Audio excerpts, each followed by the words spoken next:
of them all. You stand to save big time with our by-appointment professional office approach combined with direct importing. When you choose Diamond Dave's, you choose huge savings, top quality, and excellent service. Call, email, or message us for an in-person appointment. Or sit back and relax for free FedEx shipping anywhere in the USA. Call Diamond Dave at 480-397-2450. That's 480-397-2450. Or follow him on Instagram at Diamond Dave Cantor. That's at Diamond Dave, Kantor. Paid for by Hims and Hers Health. Hims and Hers Weight Loss is not available everywhere. Compounded products are not FDA approved or verified for safety, effectiveness, or quality. Prescription required. Restrictions at 4hers.com apply. Wegovy and Ozempic are not compounded. Everyone's talking about the breakthrough of weight loss drugs, but too few can access or afford them. Hers is changing that. At 4hers.com/start, you can access doctor-trusted weight loss plans tailored to you, like GLP-1 weekly injections with the same active ingredients as Ozempic and Wegovy, or oral medications at a fraction of the price. That's right. You'll save up to 89% per month on compounded semaglutide based on pricing through Hers. The same active ingredient as the name brand drug at 89% less. There's no hidden fees and no membership fees. Just one low, transparent price. And the process is 100% online. If prescribed, your personalized plan ships free directly to your door. Get started at 4hers.com/start to access affordable doctor-trusted weight loss plans that put you first. That's 4hers.com/start. FORHERS.com/start. Progressive presents good news, bad news, dumb news, then great news. Good news. Your coworker Kyle said bundling home and auto insurance with Progressive could save you money. Bad news. While saying this, Kyle was eating your clearly labeled lunch. Dumb news. Pizza near work costs $7 a slice, and it tastes like drywall covered in ketchup. Great news. You decide to see if you could save money bundling at Progressive.com and enjoy more lunches far away from Kyle. Progressive Casualty Insurance Company affiliates and other insurers not available in all states. Hey guys, Jeffrey O'Brien here. Did you know Harman Solar has gone super high tech? There's an amazing tool at harmansolar.com that'll give you an instant ballpark solar estimate using satellites from space. You just type in a little information, and within seconds, you'll have an idea of just how little money it takes to save big on that monthly electric bill. I did it, and within seconds, they measured my roof and calculated my savings. It's very impressive. Go to harmansolar.com and give it a try yourself. That's harmansolar.com. Now open in Scottsdale. It's United Forte Custom Door Showroom with 40,000 Euro doors and hundreds of state-of-the-art designs and finishes on display, plus kitchen cabinets, bathroom vanities, and more, all at wholesale prices. Builders, contractors, designers, and yes, you. Come see our showroom on Greenway Hidden Loop. That's United Forte, Porte. Stop by to see and feel the quality. United Forte Custom Doors. Find us at uporte.com. That's uporte.com. KQFN Tempe. Also transmitting on K257CD Phoenix at 99.3 FM and K240 EU Mountain Hills at 95.9 FM. All right, people, settle down. Because it's time for what? Showtime. When does it start? Right now. 3, 2, 1. Let's get on with the show. Let's do it.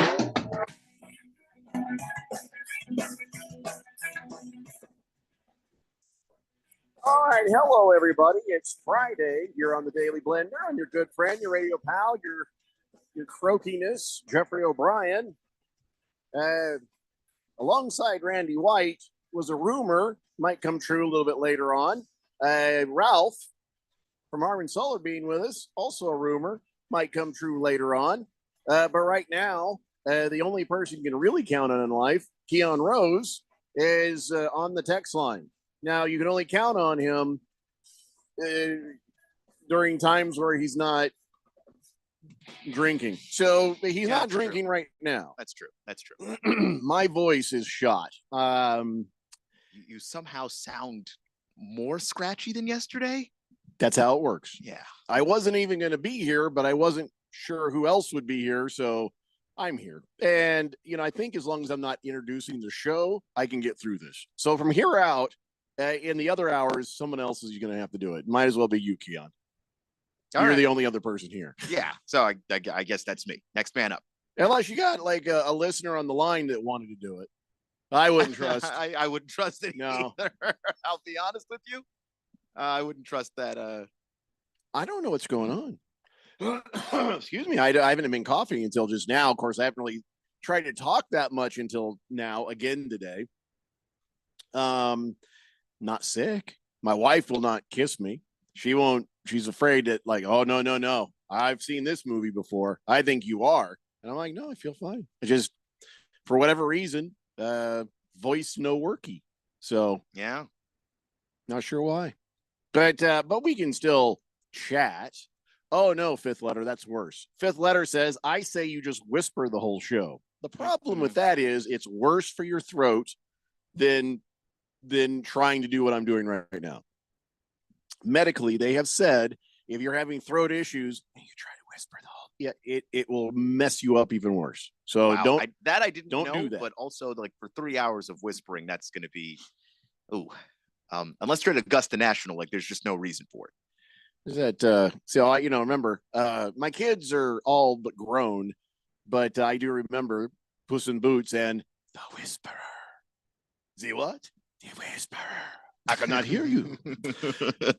Big George says, Jeffrey, I'm sorry you're sick. I'm not sick, mofo. I just told you. I don't know what's going on. My voice has gone bye-bye. I think if this continues, we need to file a lawsuit against the British government. They purposely got you sick, possibly because you're Irish. I doubt it. I doubt that. What was I was reading?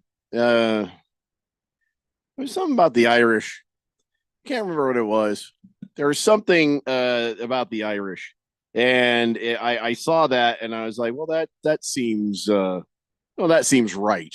But now I can't remember what it was. I'm not sick. I'm just dumb right now. So don't worry about me. I'm more preoccupied with some other information that I got. And this really kind of applies to, what's his name, who was just on, Dylan Cohen from the Beat the Book show. Oh. And here's what I saw. This is the headline. And if you really want to wrap your brain around this, it takes a moment. Here's the headline.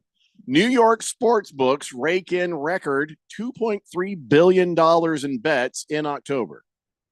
$2.3 billion. They have raked in enough money to buy a franchise in 1 month. Yeah. In New York only. Yeah. I mean, that's pretty crazy. Like the amount of money is absurd. And then on top of that, you had a New York team in the World Series. Yeah. Hi, Randy. Randy's here. Yeah, but see, here's the thing. As we talk about this, though, as we sort of explore what this means, it's actually bigger than you think. Because just the New York Sportsbook in 1 month made enough money to buy a franchise in the NFL. Okay, just kind of put that over to the side. So that means that the New York Sportsbook on its own, if it continues at an average consistency of just say 2 billion, right? It will in 1 year make more money than the NFL combined. That's just the New York Sportsbook. They will make 24 billion. The NFL last year made 20.2 billion. Wow. So that's just the New York Sportsbook. Now you take this and you spread it out and you go to all the places where gambling is now legal. Now you know who has the power. Now I'm going somewhere with this. If the Sportsbook have the power, they've got to start getting officiating right.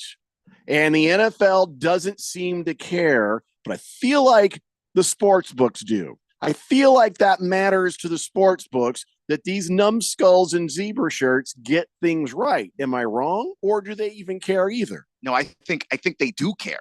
I think that the one thing that would be absolutely catastrophic for many of these sports books would be for them to be caught in a position where there's an officiating call, and I don't know when it's going to happen or what sport or what game, but an officiating call so egregious that they may have to give back money, that they may lose customers. Okay, like, that's not going to be. We've had some egregious. The face mask that wasn't, right? The beating that Joe Burrow took last night. I mean, there's that stuff that is right there on the line that is costing either the sports books or bettors some money, and it's going to start pissing people off. And eventually, these sports books, who now are more financially more powerful than the sport, may have something to say about it. Yeah, and by the way, God forbid when sport sports betting opens up in California, because that's an if, not a when. Do they have it in Texas? Because Texas is pretty huge. Texas is pretty huge, but California, just in the population of the cities, you've got LA. Well, you've got not San as many Francisco. gamblers in Texas, because even though it's a very large place, people are dumb as hell and they don't know how to use the apps. So it's not, they're not gambling as much there, is what I'm saying. Yeah, I mean, and obviously you've got because they dumb as hell. I don't know that that's necessarily the case. Oh, it's true. There are plenty of people who are just of perfectly fine intelligence that are trapped. A handful. Trapped. There's a handful. Trapped, I tell you. Trapped, handful, and outnumbered. But a lot of them are dumb as hell. But yeah, no, I think you add Houston, Dallas, San Antonio, Austin, and then you add LA, San Francisco. You this is going to add up real quick to the sports books having a level of money that's just something that the NBA, NFL, NHL, they're not going to be able to do a whole lot of fighting, because they're business partners right now. Yeah, Austin is an oasis of something else in Texas. I think Austin should secede from the Texas Union and just become, I don't know, part of Colorado. I feel like they fit Colorado. Yeah. I cannot hear Randy. Jeffrey, can you? I can hear Randy. I can't hear him. So so I'm guessing listeners can't hear Randy either. Can anyone hear Randy?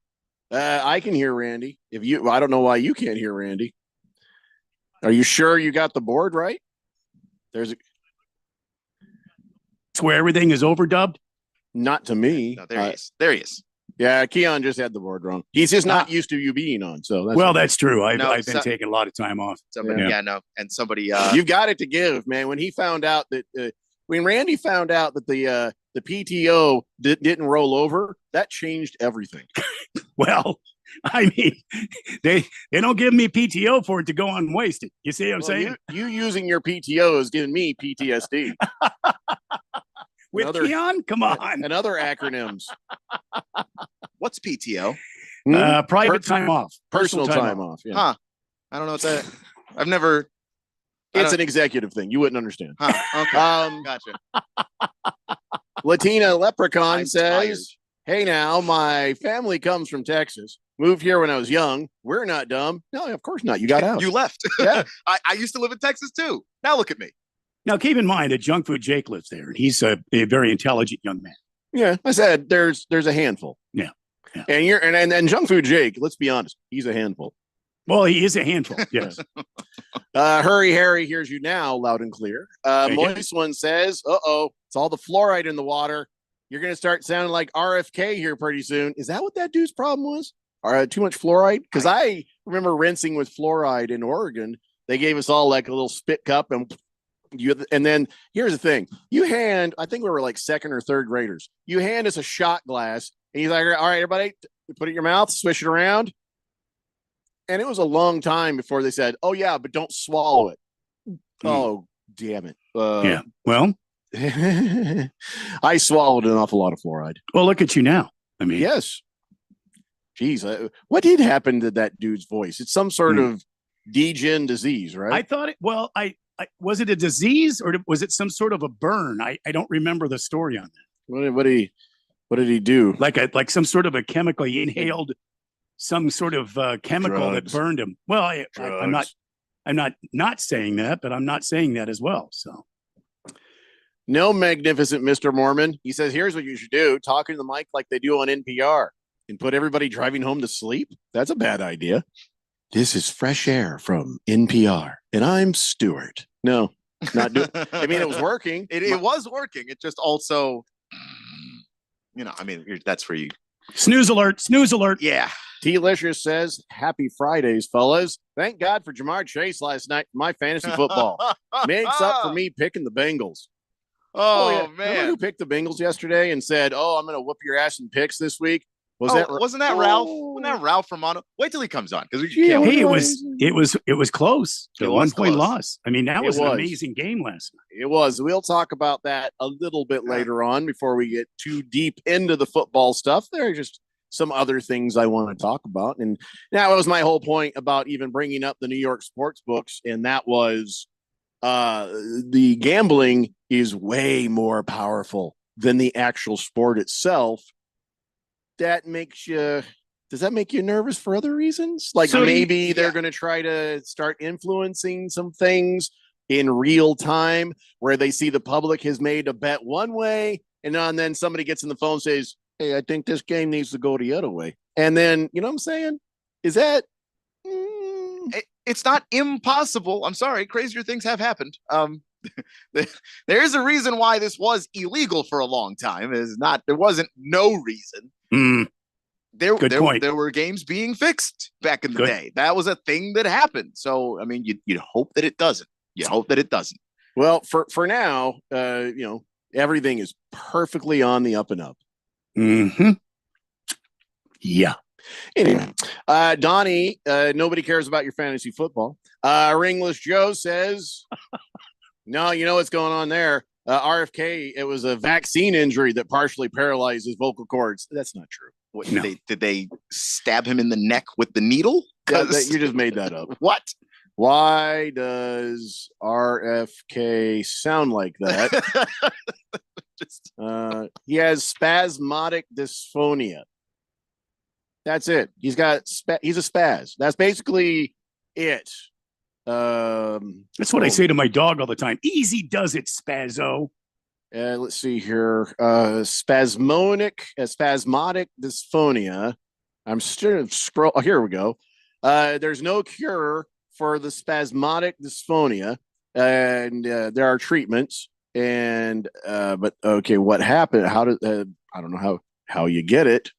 I don't know how you get it. I'm still scrolling. Yeah, I don't know how you get it, but it's not from vaccines. Nice try. Although he is a big anti-vaxxer fella. Fifth letter says, hell yeah, Randy's back. I thought that Wolf was on the loose out here. Got his ass. What? Oh, Ruben Gallegos. Did Ruben Gallegos get you, Randy? Not this time. Haven't you heard? He's a real wolf in wolf's clothing. There's a wolf. Just the dumbest damn commercial. So far, it doesn't seem like it worked. I don't know. I don't think that shouty TV woman won, did she? Hold on here. Let's see. I don't think so. I'm bad at the internet today. Is anybody else bad at the internet today? I don't know. I don't think so. I don't think they have it all figured out. Why does it take Arizona so damn long to count ballots when everybody else has it figured out already? And you think Texas is stupid? Lots of mailing. Oh, I absolutely do. I do think a lot of other states don't have the setup to do mailing ballots like the way Arizona does. So you end up counting a lot later because you're counting ballots that were dropped off and mailed in and stuff like that. Yeah, I think we need to get better at stuff. But anyway, Big Jake says, I've been on a straight heater. Of course, the epic 14-leg parlay, but here's another winner. Should start going by Parlay Jake for now on. Nope, you're Big Jake. Too late. He had another same game parlay, got himself $106. Good for you. Well, I'm sorry, $150. He got $150. He put down 25 and got 150. Nicely done, Big Jake. Congratulations. Ringless Joe says, as opposed to a wolf and coyotes gear, you shut your face, Ringless Joe. You don't bring up the dearly departed. Why is this so mean? Just so mean that we lost the coyotes. Just cruel and hurtful. So let's we got Keon Rose's college football dance party coming up later.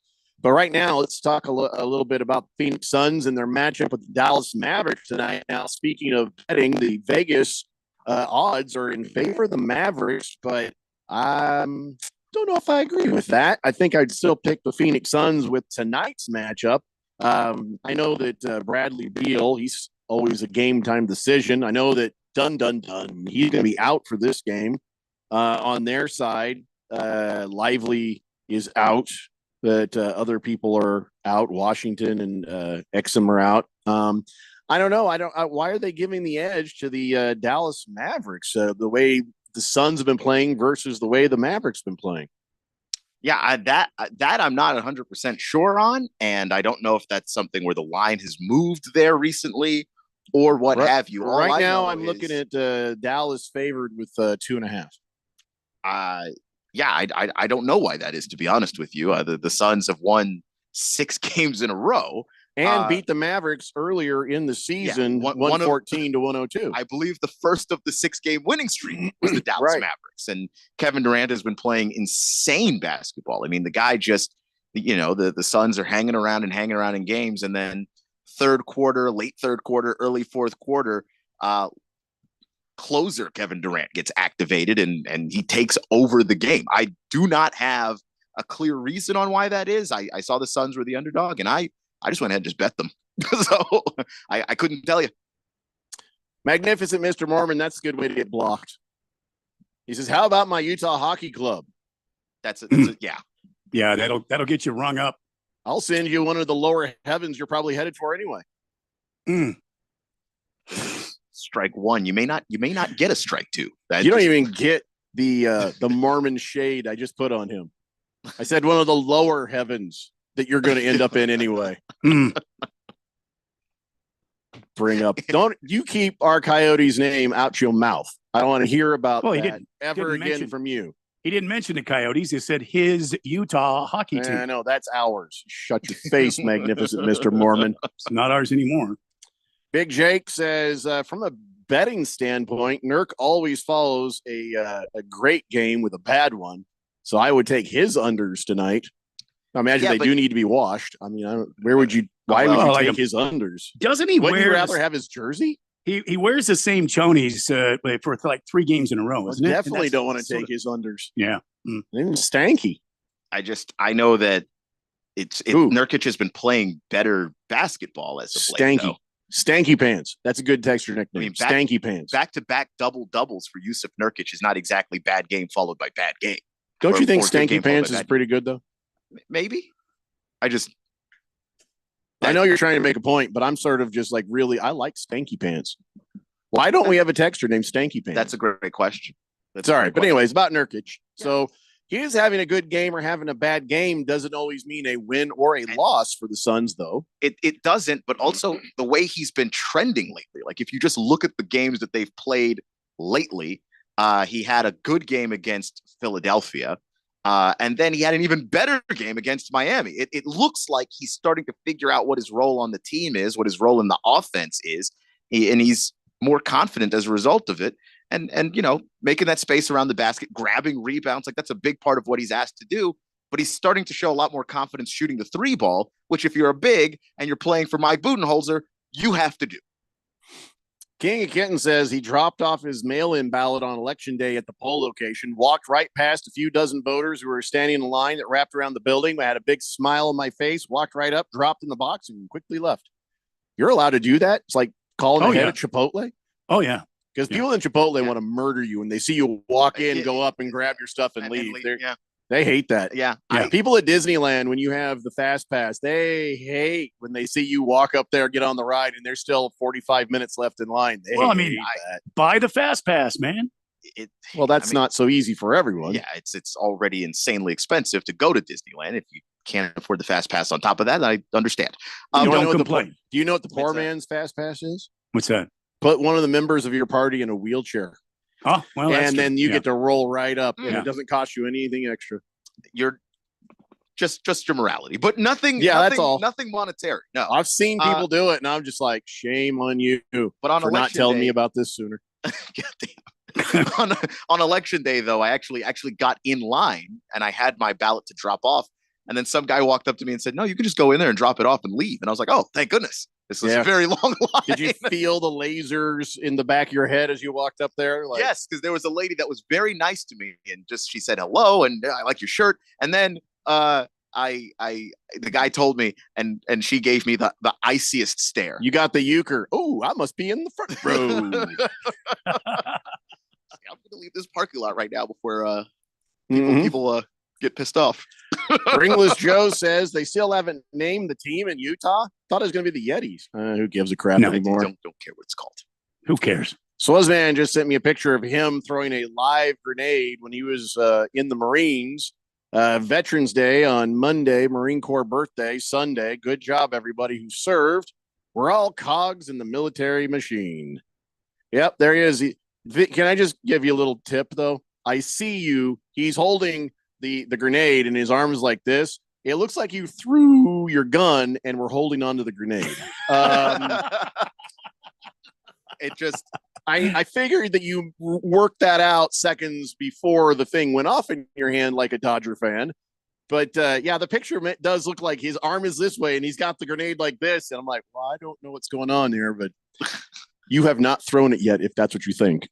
Magnificent Mormon says, even if I'm going to a lower heaven, I'm still getting my own planet for me and my family. So keep it up, funny boy. You might not be invited to my private planet party in the afterlife. Well, you better be careful and not land on Jupiter because I am the prime minister of Jupiter. Stay clear of that. All I know is I don't have to do anything. That's the thing, you suckers. I just show up and be like, all right, I'll take my planet now. I don't even have to do anything. I get the lowest level, but I'm cool with that. I mean, look at the station I'm on. I'm serious. I don't care. So there. We got to that's a good idea, Pink Eye. Can we use AI voice or text to speak? Yeah, I wish I had that. I wish I had that. So because then I wouldn't sound like this. Moist One says, I hope I end up in Uranus. We know, Moist One. Wow. We've known that for years. Who could have guessed that would be the next joke from the Moist One? Yeah, no, that's well documented though. All right, we're going to take a break. We'll come back. More basketball to talk about, both pro and college. And then, of course, coming up in the next hour, we've got Keon Rose's college football dance party and a whole crap ton of football. It's a Daily Blender here on 1580, The Fanatic. This is Brent Musburger's Action Update on 1580 and 99.3, The Fanatic. This update brought to you by Sport Trade. Download the Sport Trade app and use code VSIN to earn 10% cash back on every bet in your first week. Gambling problem? Call 1-800-NEXT-STEP. College football Saturday, Arizona State will be home in Tempe as they take on UCF. The Sun Devils sitting at 6-2. They are a 2.5-point home favorite, minus 145 on the money line. While the Knights, who are 4-5, are plus 125. The over/under is at 55.5. NBA tonight, the Phoenix Suns, winners of 7 straight, will be in Dallas to take on the Mavericks. The Mavs, a 2.5-point home favorite, minus 140 on the money line. Phoenix plus 115. The over/under at 232.5. And in the NFL week number 10, Arizona at home to face the New York Jets. I'm Tony Desiri with your VSiN Action Update on 1580 and 99.3 The Fanatic. Direct savings and client focus, the cornerstones of the Diamond Dave philosophy. Hi, I'm Diamond Dave Cantor. My team and I at Desert Wholesale Diamond can be your trusted friends with an inside scoop on the diamond world. Just like they are to thousands of people around the world. And just like we have been for over 34 years. At Diamond Dave's, it's all about the diamonds and the savings, not paying for high-end retail locations or the overhead of a mall. You stand to save big time with our by appointment professional office approach combined with direct importing. When you choose Diamond Dave's, you choose huge savings, top quality, and excellent service. Call, email, or message us for an in-person appointment. Or sit back and relax for free FedEx shipping anywhere in the USA. Call Diamond Dave at 480-397-2450. That's 480-397-2450. Or follow him on Instagram at Diamond Dave Cantor. That's at Diamond Dave, Kantor. Choosing the right candidates for any office can be difficult. My office has lots of drama. I share my office. But no matter what kind of office you have, if you're hiring, you need ZipRecruiter. ZipRecruiter's powerful matching technology finds the most qualified candidates for your roles fast. So, for any kind of office, I'm really going places in my office.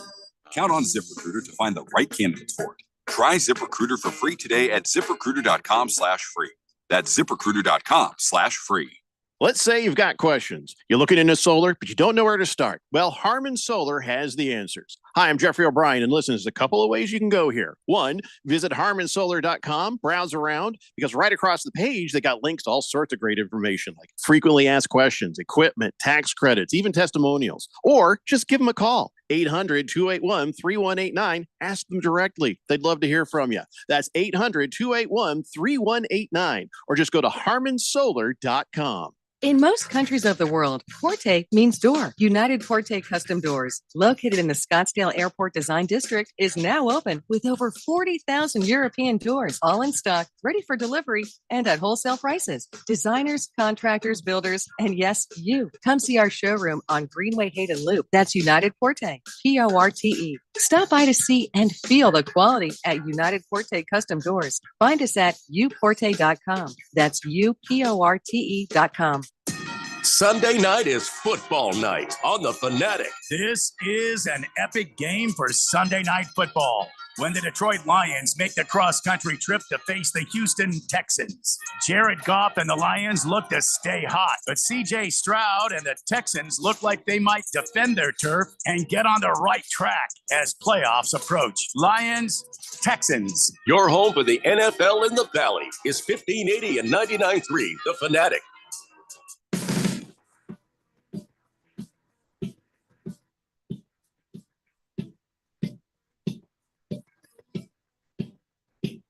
It's the Daily Blender here on 1580 The Fanatic.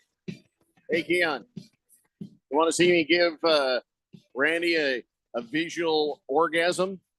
Sure. Look at that sweet setup, Randy. Oh, that's back in the day, man. That's sweet. Pioneer with the hi-fi, the tuner, the EQ, and the tape deck on top. Yeah, that's hot right there. One pass through to the next, to the next, to the next, and it was all interconnected, and every knob did a thing. Was it yours? No. I just I had a setup that was sort of similar to this, but no, this is just I just was scrolling through and saw this, and I just knew you needed to see that. You got to have those big giant speakers too. Stainless steel looking unit. Everything was metal. Yeah. I mean, if you got hit by lightning, it was over for you. But that middle knob there on that second machine from the top, that's the big master volume right there. Right. You just jack that baby up to 13. That's right. And then they had flip switches. Oh, and they did things. You could tell the difference when you flip those switches. Yes, they did. I'll be honest, didn't know how to work it, but I loved playing with it. Well, that really is also something I would say about girls back then. Anyway, so yeah, I just thought you'd like to see that. Big stainless steel 1980 something Pioneer system where you had to have like 5-6 different. Nowadays, you just need one little thing. It's just that's it. Yeah. It's not as much fun as it used to be. No. Everything is lighter now, though. You don't have to carry all this stuff.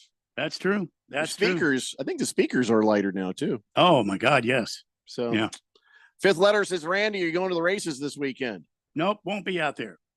We do have the qualifying race on Saturday from 3 to 5 p.m. And then on Sunday, we have the NASCAR Cup Series Championship from noon until 5. And of course, everybody's gathering here in Phoenix to enjoy the racing, and the weather is just right for it, I think. I don't know if there's going to be rain or not, but probably not.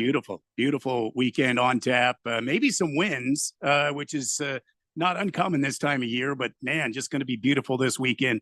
Calling for 77 on Sunday. So it's going to be great. There is something I want to know about.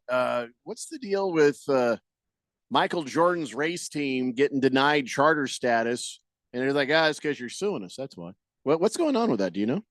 I don't have all the insight, but basically Michael Jordan is suing the NASCAR for being a monopolistic enterprise. In other words, trying to be controlling and not let all the teams that want to race and have a normal buy-in type of thing like the NFL and MLB and NHL has. Why wouldn't you want Michael Jordan's team?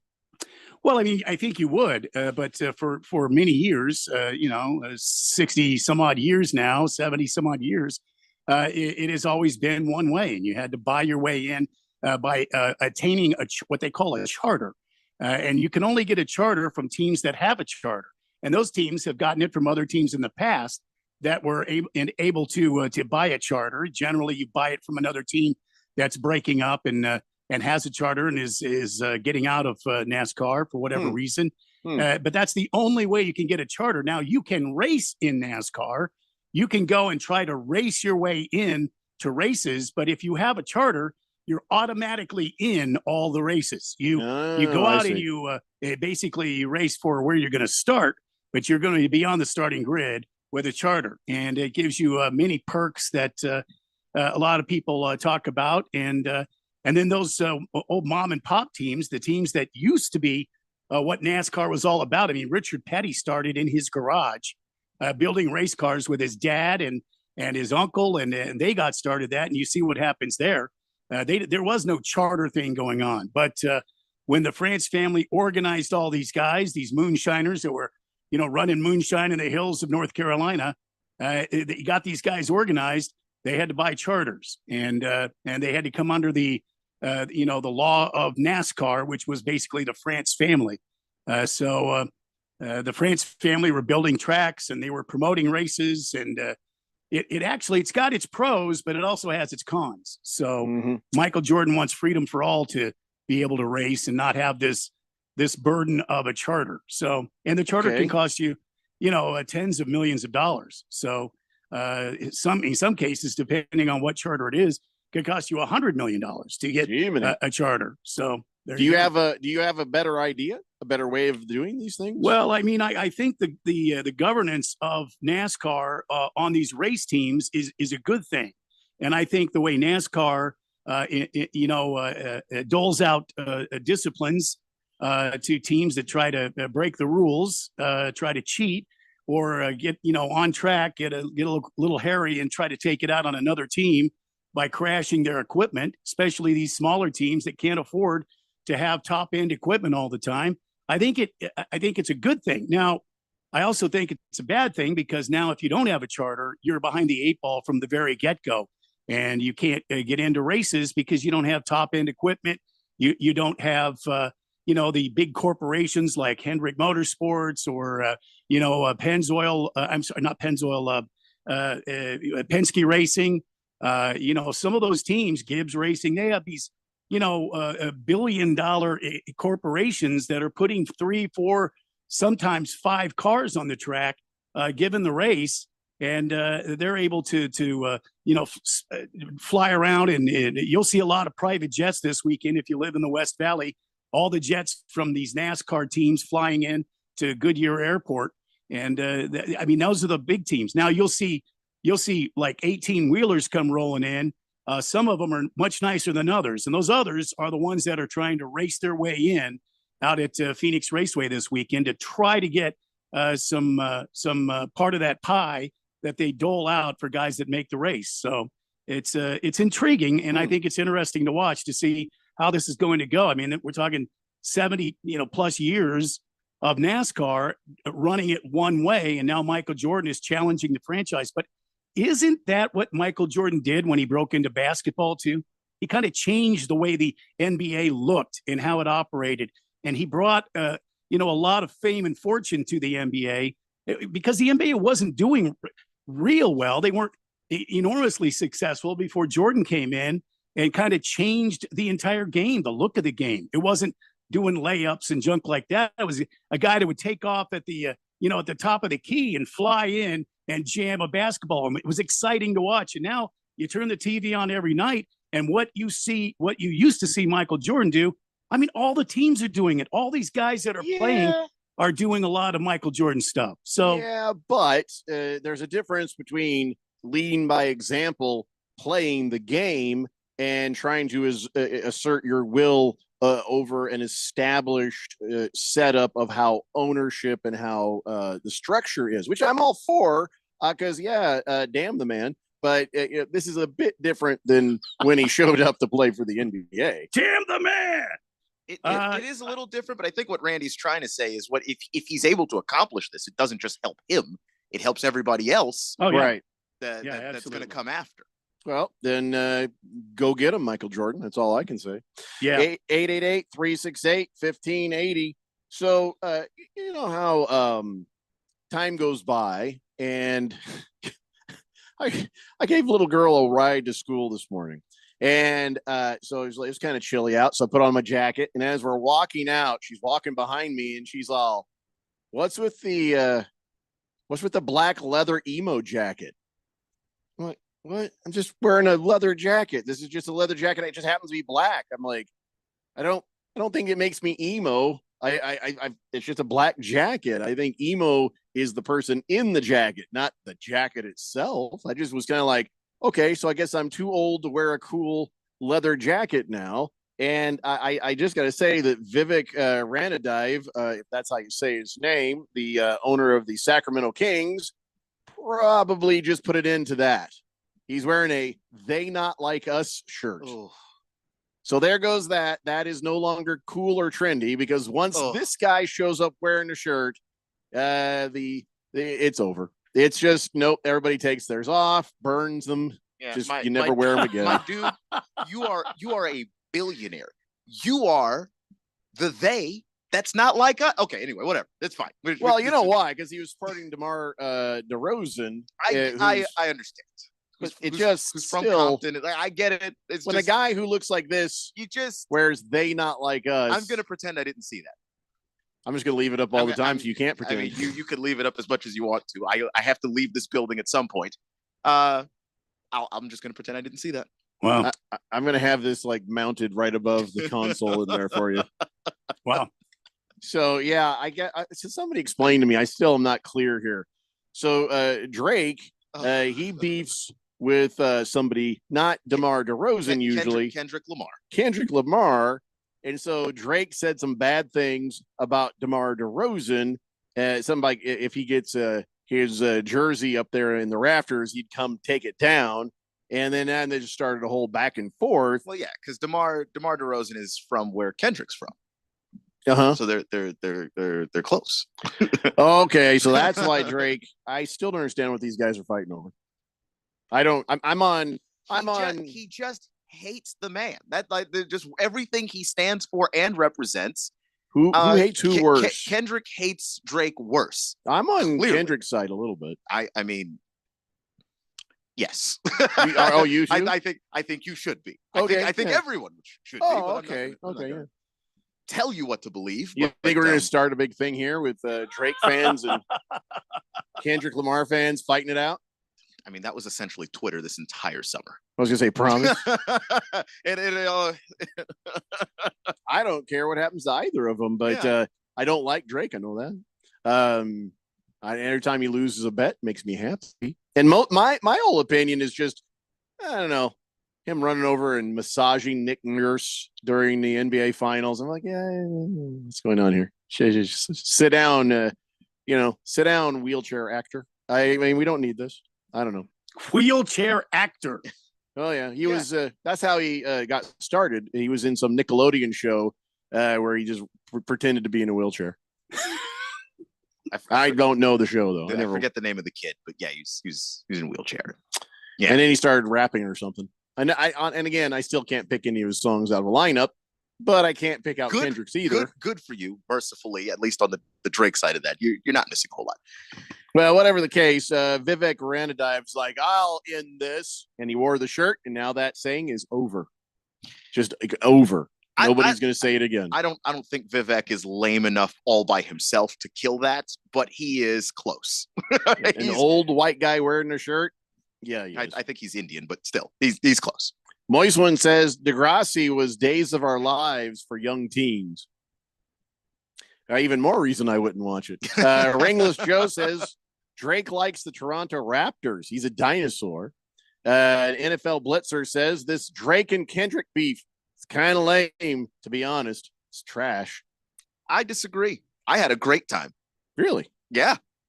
I was blissfully unaware of most of it. There was 1 week where there were just songs dropping every day, and it was, oh my God, it was fantastic. You can say it's lame if you want to. I was having a fantastic time. What if it's just not real? It's just to get you to buy music. But it was free. You didn't have to pay for the music. So it could have just been promotion, except by all accounts, Kendrick really hates that man. Like really, really hates him. And I don't know. You don't accuse somebody of being a pedophile just for promotion. That tends to scare away the sponsors. Ringless Joe says, who's got more rings, Drake or Kendrick? I mean, wait, but more importantly, which one's supposed to be the pedophile? Drake. Drake. Be investigated. Drake with many dubious interactions with minors. Let's say it that way. Big Jake says, wow, what just happened? Suns went from plus 2.5 to plus 5. All book and KD props no longer available now either. Did something happen? Let me check. I didn't see anything pop up. It could just be people looking at the line and betting and moving the line, and now the sports book is pulled everything down until they can readjust the pricing. That would probably be my guess. There's no new news about tonight's matchup at 5:30 between the Phoenix Suns and the Dallas Mavericks. So don't know. If you hear anything, let us know. Donnie says, "Oh boy, Devin Booker questionable now tonight." So maybe that's it. Yeah. Questionable with what? And I'm not asking you, Donnie, because you're just going to say something mean, and I don't want to hear it. Drake says Moist One is an alleged pedo, and Kendrick an alleged woman beater. Alleged only by Drake, though. Whereas the Drake being the pedo thing, that's been floating around for longer than Kendrick said it. Can we call him pedo instead? Because I don't know. I like pedo sounds. Whichever. I mean, I think because that's what the British people say. They say pedo. That's true. And it sounds ruder when you call someone a pedo instead of the pedo. I don't know why. I forget what show I was watching. Some British show where there was a guy named Peter File. And that's pretty funny. Poor unfortunate guy in that show. That is funny. All right, we got to take a break. We come back. We'll find out the latest on the Phoenix Suns. We also want to talk about the ASU. I guess was that today? At 6:30 p.m. They are hosting Santa Clara Broncos. We'll talk about that matchup as well. It's the Daily Blender here on 1580 The Fanatic. The Fanatic is your home for fall football. Catch the NFL and NCAA live games on 1580 and 99.3 The Fanatic. Brought to you by Bet365. It's never ordinary at Bet365. Is reviewing life insurance on your to-do list? Now's the perfect time to add it. A friend recently told me that securing life insurance sooner rather than later can help you lock in lower rates for years to come. So I bumped this up on my list and got it done. I called SelectQuote and couldn't believe how easy and affordable life insurance is. I'm 40 and got a $500,000 policy for $16 a month. My husband's also 40, and his $500,000 policy was only $18 a month. Plus, with SelectQuote's same-day coverage, there was no medical exam required, and we were covered by the time we hung up. Knowing I have this checked off my list feels amazing, but the peace of mind knowing my family is protected feels even better. Call SelectQuote at 1-800-694-1010. That's 1-800-694-1010. Or go to SelectQuote.com to get your free quote today. 1-800-694-1010. Details on example rate at SelectQuote.com. Did you know your life insurance is an asset you can sell? I'm Jay Jackson, CEO of Abacus Life. For almost 20 years, Abacus has been purchasing life insurance policies from seniors just like you. And at abacuspays.com, we've created a free policy value calculator so you can find out the worth of your policy in just seconds. There are no fees and no obligations. Get real value from your life insurance when you need it with Abacus. Learn more at abacuspays.com. Not all policies will qualify. Not available in all states. AZ Preps 365, your source for all the news, info, highlights, and more. Athlete news and interviews. Talk with coaches. Keep you up to date with the changes, moves, upcoming events, and more. AZ Preps 365, Arizona's ultimate prep sports show. If you miss a minute, you miss a lot. AZ Preps 365, Saturday mornings 8 till 10 on 1580 and 99.3 The Fanatic. And always on at 1580thefanatic.com. In most countries of the world, Porte means door. United Porte Custom Doors, located in the Scottsdale Airport Design District, is now open with over 40,000 European doors, all in stock, ready for delivery, and at wholesale prices. Designers, contractors, builders, and yes, you. Come see our showroom on Greenway Hayden Loop. That's United Porte, Porte. Stop by to see and feel the quality at United Porte Custom Doors. Find us at uporte.com. That's uporte.com. My name is Mary Grace. There are a few misconceptions about Alzheimer's. It's not just memory loss. It's the loss of mobility, the risk of falling. For more information, contact the Alzheimer's Association at alz.org, sponsored by the Alzheimer's Association. Download our free sports app and stay up with all the latest sports news, scores, highlights, and more. Or stream us live anywhere at 1580thefanatic.com. 1580 and 99.3 The Fanatic, Arizona's home for sports.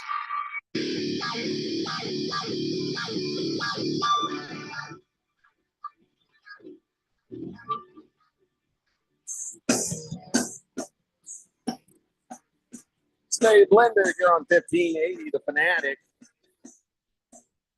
I just got reminded of like a thing that you're like, oh, that sounds good, and it doesn't really live up to reality.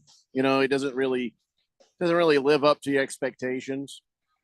Fruit roll-ups. That was I always thought fruit roll-ups. Oh my God, that was like the best thing ever. You know, you get to eat the fruit leather, the fruit roll-up, and then when you get it, you'd be like, it's not that great. It's not that great. Fruit roll-ups, were they really that great? I remember them being okay, but that's okay. But I wouldn't turn down a fruit roll-up, but they're not what we thought they'd be. They weren't as good as we thought they'd be. I haven't had one since I was a kid, so I actually sort of don't like remember. eating skin. That's the reason they're not that good. One, kind of like eating fruity skin, but Yeah. two, you haven't had one since you were a kid. If they were good, you'd have kept eating them. There's lots of candy that I just haven't eaten since I was a kid because Well, you're a quitter. Yeah, I know. I still eat every candy I ate as a kid that I liked. I thought Kaler was a quitter. Well, he's just a candy quitter. You're not allowed to play Candy Crush ever. Yeah, not hurting my feelings on that one. Moist One says you're supposed to put a scoop of vanilla ice cream in the fruit roll-up, and it creates a reaction that turns the roll-up crunchy.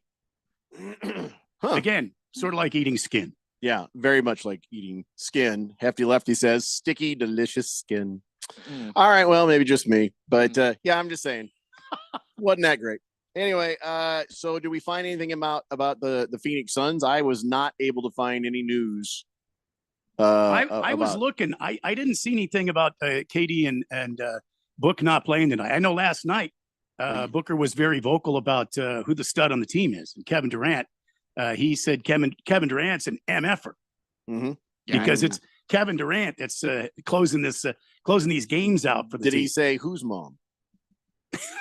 No, I don't think so. All right. Well, I mean, if you're think gonna figure of speech. say that. I mean, it's a figure of speech. I don't think he meant literally. I mean, correct me if I'm wrong, Keon, but that's basketball talk for you. A stud. Oh yeah, okay. That's a bad man. So I guess the rumor has been out there that he just hasn't been feeling very well. He's had a shooting slump, and then they're saying that he might have some sort of illness, some sort of like. I don't know. God, has he been dating a Kardashian again? You know, maybe he's got the squirts. I don't know. I have no idea what the illness might be or why he is not feeling great. Either the scratches or the squirts. I would probably say. I mean, the squirts. I mean, that's inconvenient, but it's funny. You know what I mean? They're still like, don't act like you haven't ever been in that situation and still been like, oh my God, there's something wrong with this. I still laugh. I don't know why. Delonte West says Sir Drives a Lot is an MFer. No, that is a true story. That is a fact. Though literally. Yeah. That's not a figure of speech. He's just literally like that. Big George, read the room, man. We're talking basketball. You want to bring up Diamondbacks? Oh, what the hell? what? He's like, hey, Randy, glad to have you back on the show. Question, do you think the Diamondbacks have any chance at re-signing Christian Walker? Will they go after free agent Paul Goldschmidt to fill their needs at first base? I don't think they're going to go after Goldschmidt, especially after the last couple of years Goldschmidt has had with the Cardinals. Last year was not a great year for him, and I really thought he was going to make a comeback this year. The former MVP, it looks like he's run out of gas, or the league has figured him out. And I don't know if you've seen Goldie lately. Have you seen him? He's got a lot of gray hair on that head. Maybe he just kind of goes to a team that is willing to let him finish out his career there. I don't think the Diamondbacks are going to do that unless they can get some sort of economy. But is Goldschmidt hitting better than Christian Walker? No, I'd say they need to focus on Christian Walker. But to be honest with you, George, I don't think the Diamondbacks pick up Christian Walker. We've got a lot of talent pool down in, the minor leagues that are just jumping at the bit to come up here. And I surely he's not going to be staying here too much longer. He's going to command a huge payday. And I don't know that the Diamondbacks are going to do that. Hefty Lefty says Diamondbacks are getting Soto. Yeah, okay. No. Well, I don't think that's going to happen. No. And also it would be unwise. He's going to cost a lot of money. Soto is going to be a Yankee, Dodger, or Met. Yeah. Yeah, I would say that, or Red Sox. Or Red Sox might go out and try to get him. Yeah, if you got deep pockets and you're willing to spend, you've got a chance at Juan Soto. Everybody else, no.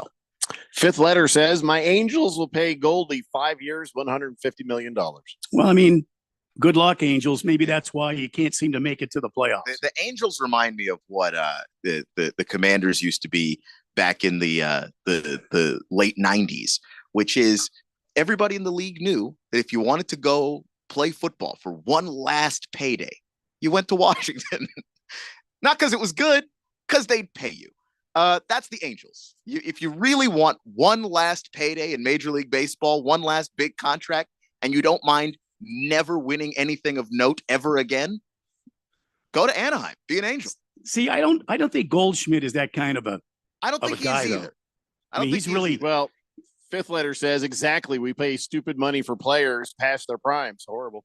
Well, I mean, and the Diamondbacks, quite frankly, have done the same thing. I mean, have we looked back on the last couple of years? I mean, we had that third baseman from Tampa Bay. He was way past his prime, and we paid him, pretty good money to come out and play one season with us. I mean, there's been a handful of players that we've gone out and reached for. Mad Bum, anyone? Madison Bumgarner? Anyone? There you go. Fighting Wampus says, I know anytime someone does something bad to me, I tell them, I hope you get the squirts. Well, that's kind of like when I tell people, I hope you get ass cancer and die. It's the lower level version of that. Yeah. The more manageable, easier to take back version of that. Oh, no, Jeffrey really does. No, he's told me that several times. I know you mean it. I'm saying if you don't want to commit to that, you could just say, I hope you get the squirts. Words have no dominion over me. No. Hefty Lefty says, at least the Angels players can see the Matterhorn ride at Disneyland when they're playing at home. I mean, yeah, but well, it's good because they're not seeing a whole lot of dubs on the scoreboard, so you might as well see something. Big George says Ken Kendrick has some deep pockets, so he should go out and make a splash, sign Juan Soto. Somebody's got to compete with Shohei Ohtani and Fernandez Tatis Jr. in this division. He has the deep pockets. He doesn't historically spend. No, he really any look, an owner that comes out and criticizes the move to pick up your pitcher last year from the Rangers and calling it a dumb move. Should have never done it. And then that pitcher, just out of spite, goes ahead and opts in for his $22 million payday this year. Ken Kendricks needs to be quiet. It's like, I'll take that dumb money. He's going to go ahead and somebody's going to hang a moniker on him, the Jera of Major League Baseball. Just shut up. No. Jera is successful, at least with the business. I don't know if the Diamondbacks are quite the Jerry world of baseball. Yeah, I mean, I know what you're saying there. I understand that. But Jera also talks when he shouldn't. He really needs to stay away from the lights, camera, and action. He really needs to go home and go to sleep. Devil Hawk says, wow, I've had ass cancer before. I almost died. Glad to have your support, Jeffrey.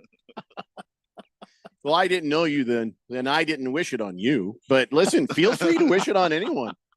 You saying it didn't make it happen, unless you were wishing ass cancer on people, Devil Hawk, and all of a sudden you're like, oh, and then suddenly you had it.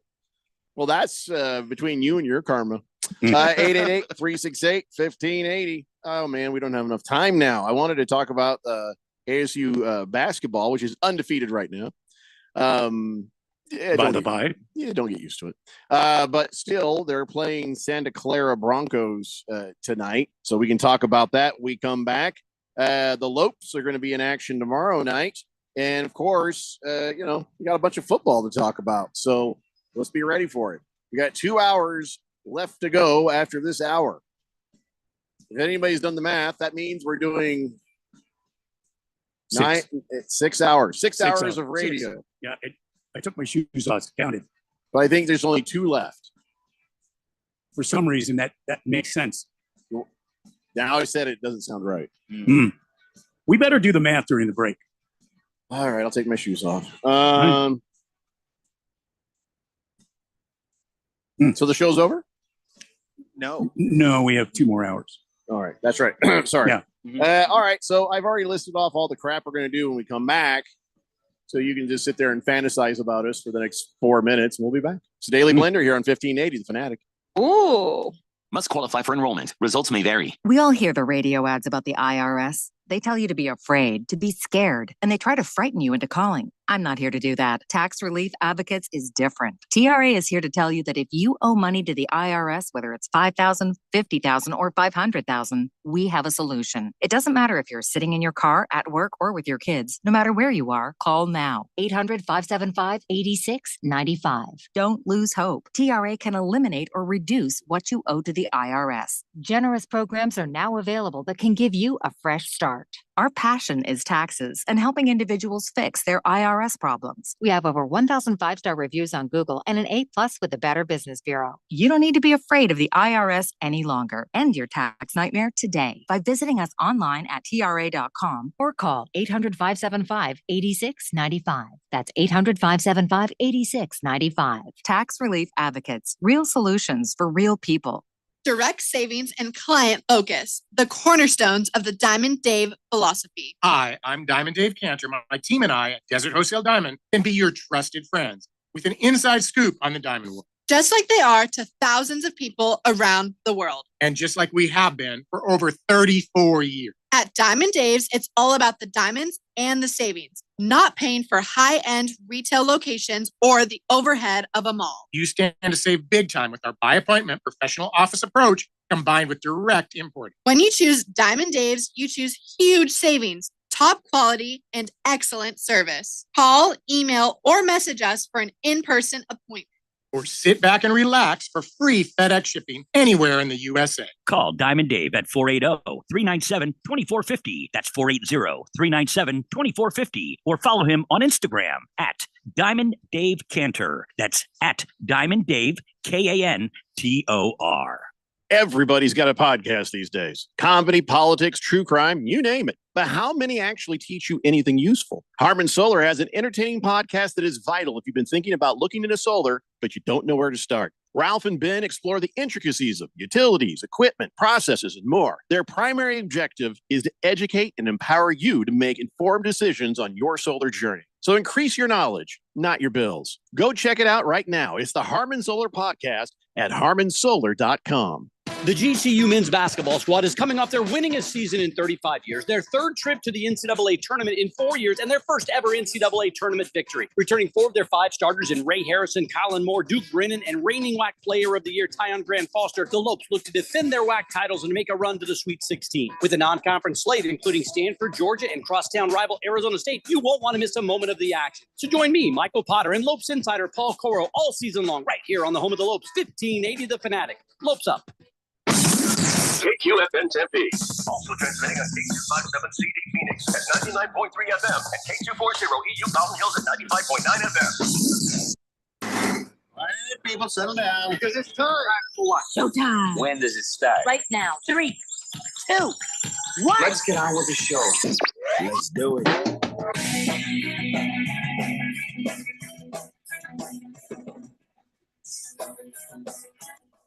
It is 4 o'clock here on the Daily Blender. That's the best I can do. I'm your good friend, your radio pal, Jeffrey O'Brien, alongside Randy White. Got Keon Rose in the control room, and you guys are on the Fanatic text line, 888-368-1580, as we broadcast live in the Harmon Solar Studios in Scottsdale. And I just saw this. Saquon Barkley was drug tested after the game where he did the reverse hurdle. I gotta say, Sure he was. Yeah. I support that. I think that's fair. I mean, we've never seen that. No, it's fair. Just go ahead. Just drug test him, get it out of the way. Because that was just amazing. That was just amazing. It's just the things I've seen Saquon Barkley do, while I have never seen that before, it's not out of his normal range of. He's gone crazy too far, things he Keon. does. He's gone too far. And I mean, the spin move he hit the first guy with before he even jumped over backwards. Yeah, that was nasty, disgusting. That guy's still spinning in a circle. It's just a compliment. I think anytime anybody has a really great game or a really great moment or a really great catch, kick, move, whatever, drug test. Just do it, and then and people are gonna be like, I got drug tested. You're gonna be happy about it. Maybe if they're going by that logic, they need to drug test Jamar. Well, I mean, Chase. if What was that guy on last night? If they find not well, I mean, Jamar Chase and Jamar Joe Chase Burrow. was I mean, amazing. Come on. Jamar Chase caught balls that you just shouldn't be catching, but I mean, somebody threw those to him as well. I mean, a lot of guys in last night's contest should be drug tested. Yeah. But we're going to talk about that a little bit later. Give me a minute on this. Before we get to that, we got to talk about ASU basketball while they're still undefeated. I just, I mean, I feel like that tonight's another good game for the Sun Devils. I feel like this is and it's a home game, and I feel like this is another good game to go ahead and watch, and yay, maybe we go away from this 2-0. What do you say, Keon? Do you like the Sun Devils against the Santa Clara Broncos? I do. I don't think it's going to be an easy game. Santa Clara can really score, and ASU did not show me anything in that first game to suggest to me that they are quite at that level of scoring the basketball. But what ASU did do well in that first game, I thought that they did a tremendous job rebounding and buckling down and playing defense when they had to. So I'll give them credit for that. I also think that they got a couple of freshmen on the team that are going to be really important. And one of them, Jaden Quaintance, I think he's going to be really good, but he really looked like a freshman in game one, and hopefully some of the nerves and associated things kind of wear off, and he can play at the level that I think he's capable of. So ASU basketball, I'm just sort of looking here. If they show you the games that they had played last year, they lost a lot. The last 4 games they played, they lost, and then of course now they just won their first game. So maybe it's who's different in this lineup? What is different? Because George was calling for Bobby Hurley's head there towards the end, and ASU basketball hadn't really stepped up to what they should be. So what's different about the team this year that might give us some hope? Yeah, the couple of guys I just mentioned, Josen Sannon and Jaden Quaintance, these are 2 freshmen. They are 2 of the most highly coveted recruits. I believe Quaintance was the number 1 recruit in the class. So, I mean, these are guys that you're trying to see if you can get them on the track of being able to grow up a little bit fast, being able to understand, what Bobby Hurley wants out of them, and hopefully, get them to compete at a high level on both ends of the floor. I thought Quaintance did a really good job of competing on both ends of the floor. He just didn't play well on the offensive end, wasn't able to make any shots in that first game. And again, your first game as a freshman, and the team's kind of putting a lot on you. Maybe there's some pressure there, but I saw the defensive effort that he was giving. And I think that matters a lot, because that tells me that the guy's going to go out there and try to improve and try to get better. Well, I haven't seen him play yet. So does that mean I haven't made his acquaintance?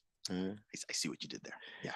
I hate myself. By the way, Big George is losing his mind over this, and I don't know, maybe he should.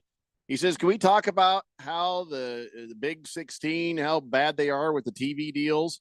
Tonight's ASU game is only available on a streaming service called Flow Sports. No free trials, nothing. Got to pay $20 to catch the game tonight against Santa Clara.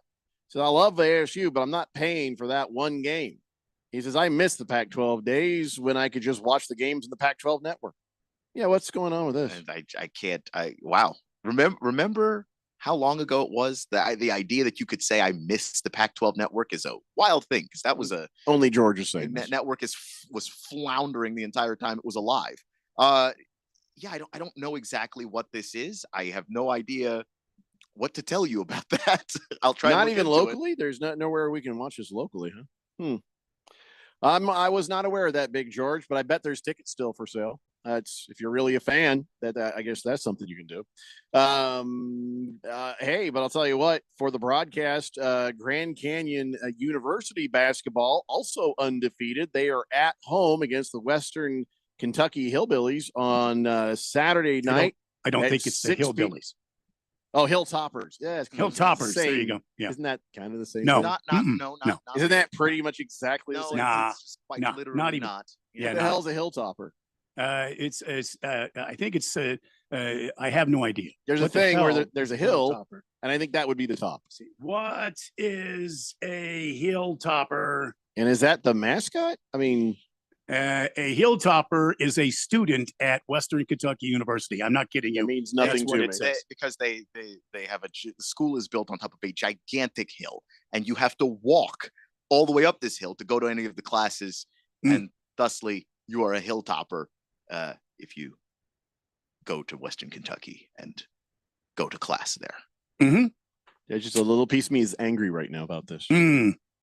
This is Well, what happens when you let people in the 1800s name basketball teams? they're going to get their 1900s, Kentucky sorry. asses just complete beat.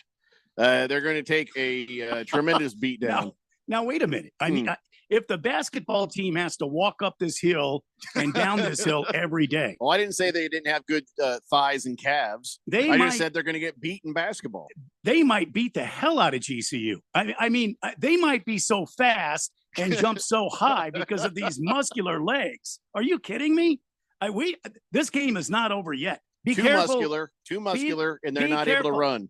You saw what Saquon Barkley did this past weekend. Surely these hilltoppers can do amazing No, things no. in basketball. Not everybody can levitate. Okay. Well, whatever the case, well, first, I guess we should ask, are these guys any good? I doubt it. I mean, Hilltoppers? Come on. They're no good, are they? They're zero good. 0% good. They've won no games. They're bad. I mean, the season just started, so they've won no games doesn't really do a whole lot on that particular front. But yeah, no, I think that this should be a game that you should expect GCU to win. And they have higher aspirations than Western Kentucky. With all due respect to Western Kentucky. You mean this hasn't been like marked on the calendar since last year? And this is the one. This is the one that GCU has been gearing up for. This is the one that they fall asleep thinking about and wake up thinking about. This is the what they have just this. No, they're 12-point favorites. It's like So practice. My I think. guess would be as long as they show up to the game focused, ready to play, don't overlook the opponent. You should cruise to a win. You should never overlook an opponent. Ever. Moisland says their Western Kentucky Hilltoppers are usually a decent school. Huh. You'll see them They're- tonight. They're better at football than You'll see them tonight. They'll be the ones running up and down ASU Mountain. Oh, I see. They play basketball on the hill. That's what they do on So the they side got of to the hill. practice by running up and down our mountain Yeah. because Oh, GCU yeah. doesn't have its own mountain. No. So, and then they'll be ready for the game tomorrow No, night. they'll be ready. Yeah. Broadcast starts 5:45 p.m. Tomorrow night, I believe. Yes, that is correct. I had to check and be sure. Yes, 5:45 p.m. here on 1580 The Fanatic. Okay, so that should be an easy enough thing for them to handle. Let's see here. What else we need? We're almost ready to talk football. We're almost ready to talk about last night's game. Holy crap, Randy. Have you seen your fantasy football team? Yeah. Oh, that was good for you, man. That was good for you. Sorry, Berg. Poor Berg. He's just having the worst luck this year, isn't he? Yeah. Man alive. I got Joe Burrow, so I'm doing pretty well. So you know how I hate the Yankees. Yes, you It's come up despise once them. or twice. Totally hate the Yankees. You despise them. You can't stand them. So I remember hearing people say, "Oh my God, that was horrible. They should fire Aaron Boone." What? Yeah, people were saying that during the World Series as they were going down in flames to the Dodgers. Okay. And now it turns out the Yankees have decided to go ahead and they're going to let him stay. He's picked up the option. So they're going to have Aaron Boone for a while. And now, should I be happy about this? It's kind of like, boy, Keon hopes that Jerry Jones keeps on mismanaging them Cowboys. Keon I hope hopes that Brian Dable stays the coach in New the York. Giants just keep stinking. Ever. And, he's hoping that Sirianni finds a way to sabotage the Eagles once again. But keep his job, of course. Of course, got to keep that job. He's good people. So should I feel the same way about Aaron Boone, or should I want him to go? Well, let me answer that question with this.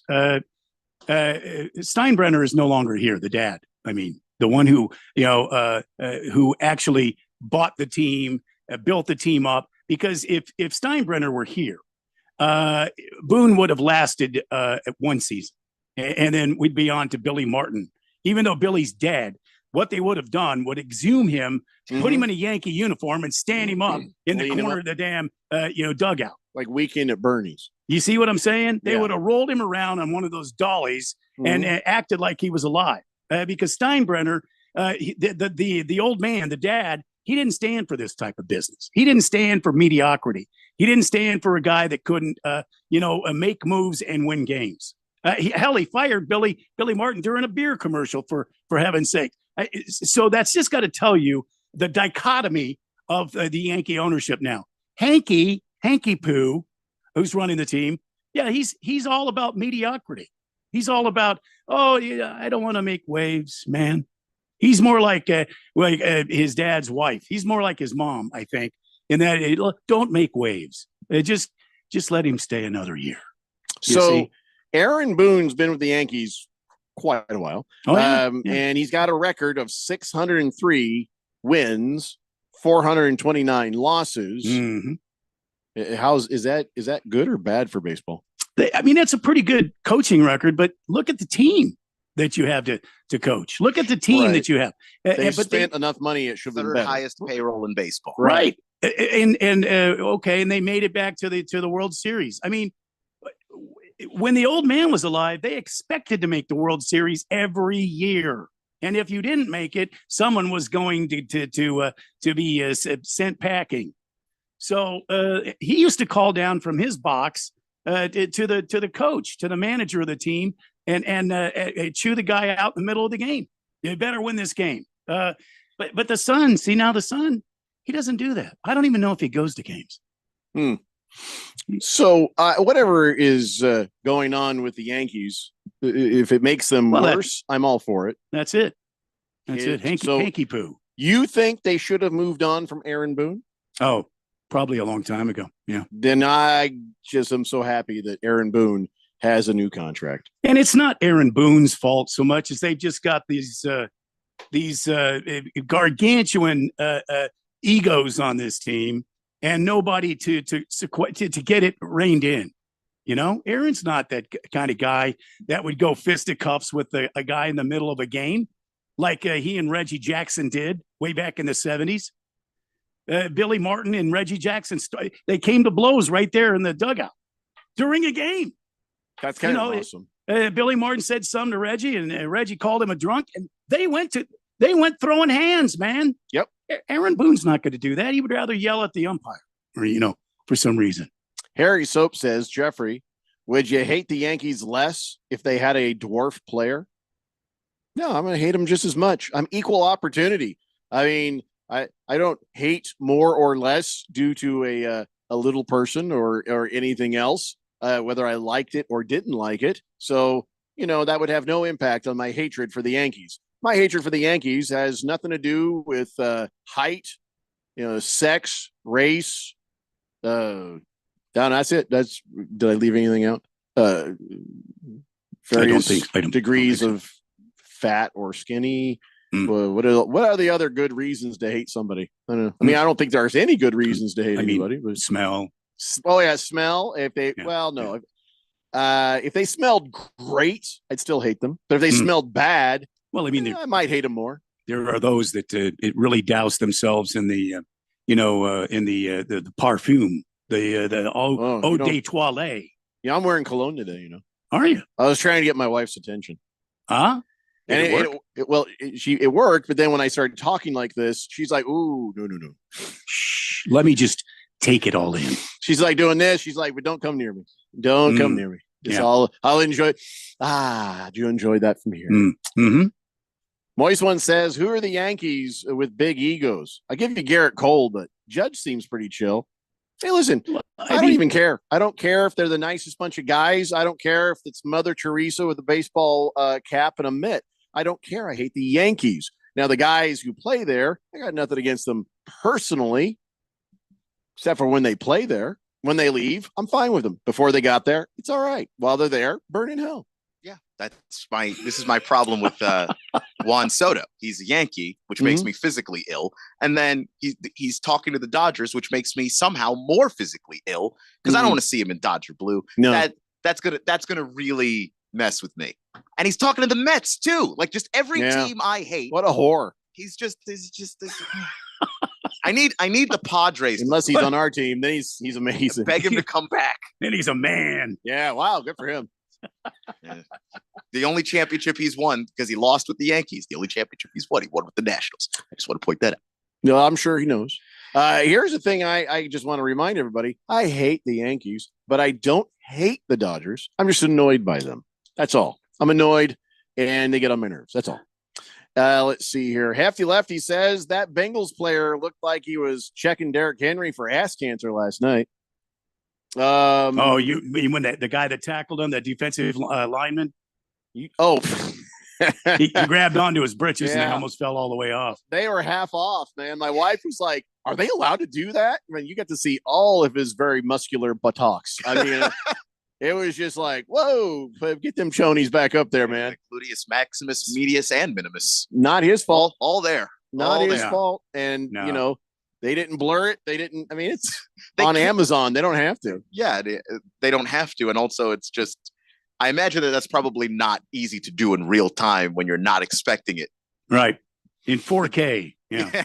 Man, I don't know, maybe he needs a tighter pair of undies or something. Wasn't even high def. That was 4K, Jack. Yeah, that was very. I see every pore. It's just wow, more than I needed to see. So much more than you needed to see. I was Oh my kind of God. like, well, honey, yeah, I know you're astounded, but quit rewinding it. I mean, just how many times do you need to see this? I don't think that's at all necessary.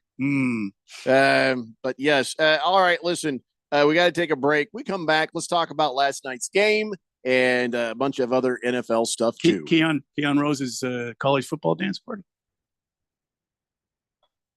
How dare Is that you? next? Is that next? How dare you? I was just trying to. How dare you? Trying to be a friend. I'm just trying. You know to what be you a friend. do? You wait till we're at break. You know what I'm saying? You wait till we're at break, trying and to at break save you you. tell me, and we come back, and I pretend like that what I just said now never I'm happened. sorry. I apologize. Don't make eye contact with me. I'm sorry. How dare you? Fine.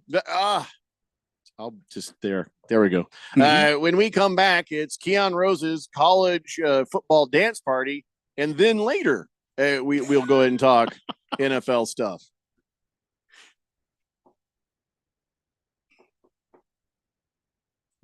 Just leaving an awkward pause just because I can. I think you should.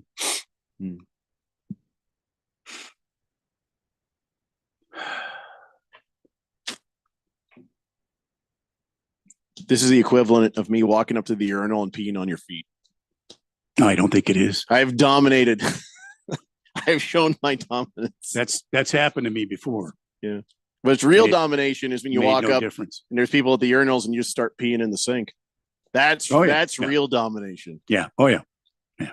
And you're doing it from over by the hairdryer. Huh. Just working the arc.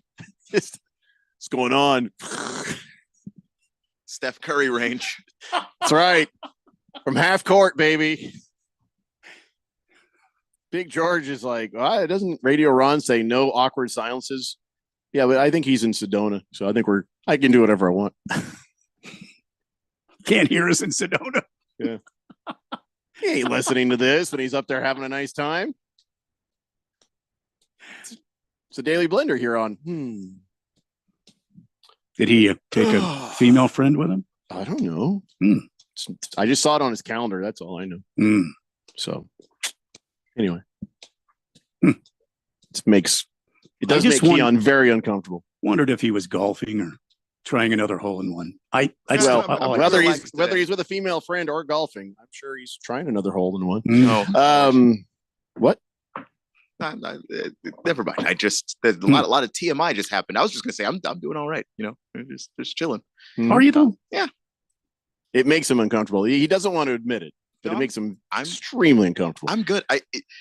Like when I first started working here, deeply uncomfortable. At this point, this is just the show. Keon's like, I got another show. I don't need this one. Well, hold on. Nobody said that. All right, fine. We'll take a break. We'll come back. We'll talk football. It's the Daily Blender here on Fit. We'll do Keon's thing. Oh, go to hell, all of you. It's the Daily Blender. Breaking news, and this one is almost unbelievable. Yeah, it's all about new customers at Bet365 because they get $150 in bonus bets when they bet $5. And even better, bonus bets can be used on the spread, totals, and player props. There you have it. Bet $5 to get $150 in bonus bets. And see why. It's never ordinary at Bet365. Gambling problem? Call 1-800-NEXT-STEP. 21 plus only. Must be physically located in Arizona. Terms and conditions apply. We all hear the radio ads about the IRS. They tell you to be afraid, to be scared, and they try to frighten you into calling. I'm not here to do that. Tax Relief Advocates is different. TRA is here to tell you that if you owe money to the IRS, whether it's $5,000, $50,000, or $500,000, we have a solution. It doesn't matter if you're sitting in your car, at work, or with your kids. No matter where you are, call now. 800-488-2594. Don't lose hope. TRA can eliminate or reduce what you owe to the IRS. Generous programs are now available that can give you a fresh start. Our passion is taxes and helping individuals fix their IRS problems. We have over 1,000 five-star reviews on Google and an A+ with the Better Business Bureau. You don't need to be afraid of the IRS any longer. End your tax nightmare today by visiting us online at TRA.com or call 800-488-2594. That's 800-488-2594. Tax Relief Advocates. Real solutions for real people. Must qualify for enrollment. Results may vary. Progressive presents good news, bad news, dumb news, then great news. Good news. Your coworker Kyle said bundling home and auto insurance with Progressive could save you money. Bad news. While saying this, Kyle was eating your clearly labeled lunch. Dumb news. Pizza near work costs $7 a slice, and it tastes like drywall covered in ketchup. Great news. You decide to see if you could save money bundling at Progressive.com and enjoy more lunches far away from Kyle. Progressive Casualty Insurance Company affiliates and other insurers not available in all states. Now open in Scottsdale. It's United Forte Custom Door Showroom with 40,000 Euro doors and hundreds of state-of-the-art designs and finishes on display, plus kitchen cabinets, bathroom vanities, and more, all at wholesale prices. Builders, contractors, designers, and yes, you. Come see our showroom on Greenway Hayden Loop. That's United Forte, P-O-R-T-E. Stop by to see and feel the quality. United Forte Custom Doors. Find us at uforte.com. That's UPORTE.com. We put you so close to the game, you can almost smell the sweat. Ooh, awkward. GCU basketball is live on the Fanatic. Saturday evening, GCU takes the court against Western Kentucky, live from the Global Credit Union Arena. Tip time is 6 p.m. Michael Potter and Paul Coro have the call live for GCU basketball on 1580 The Fanatic and always on at 1580thefanatic.com.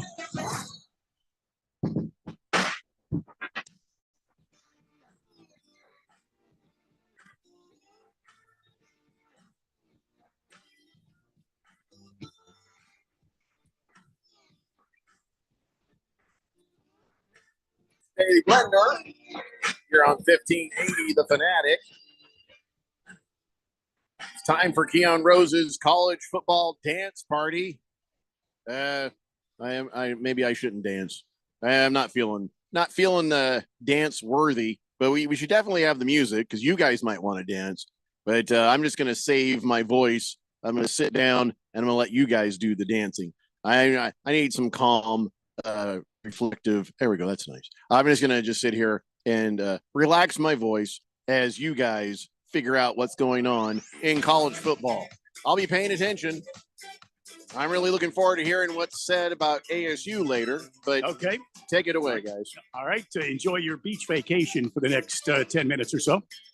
Keon Rose. Are you ready to fire off some wisdom for us, some info for us about the games coming up this week? A big weekend in college football, by the way. Very big weekend. Looking forward to it. And I think we've got some games that we're going to get into and have some fun.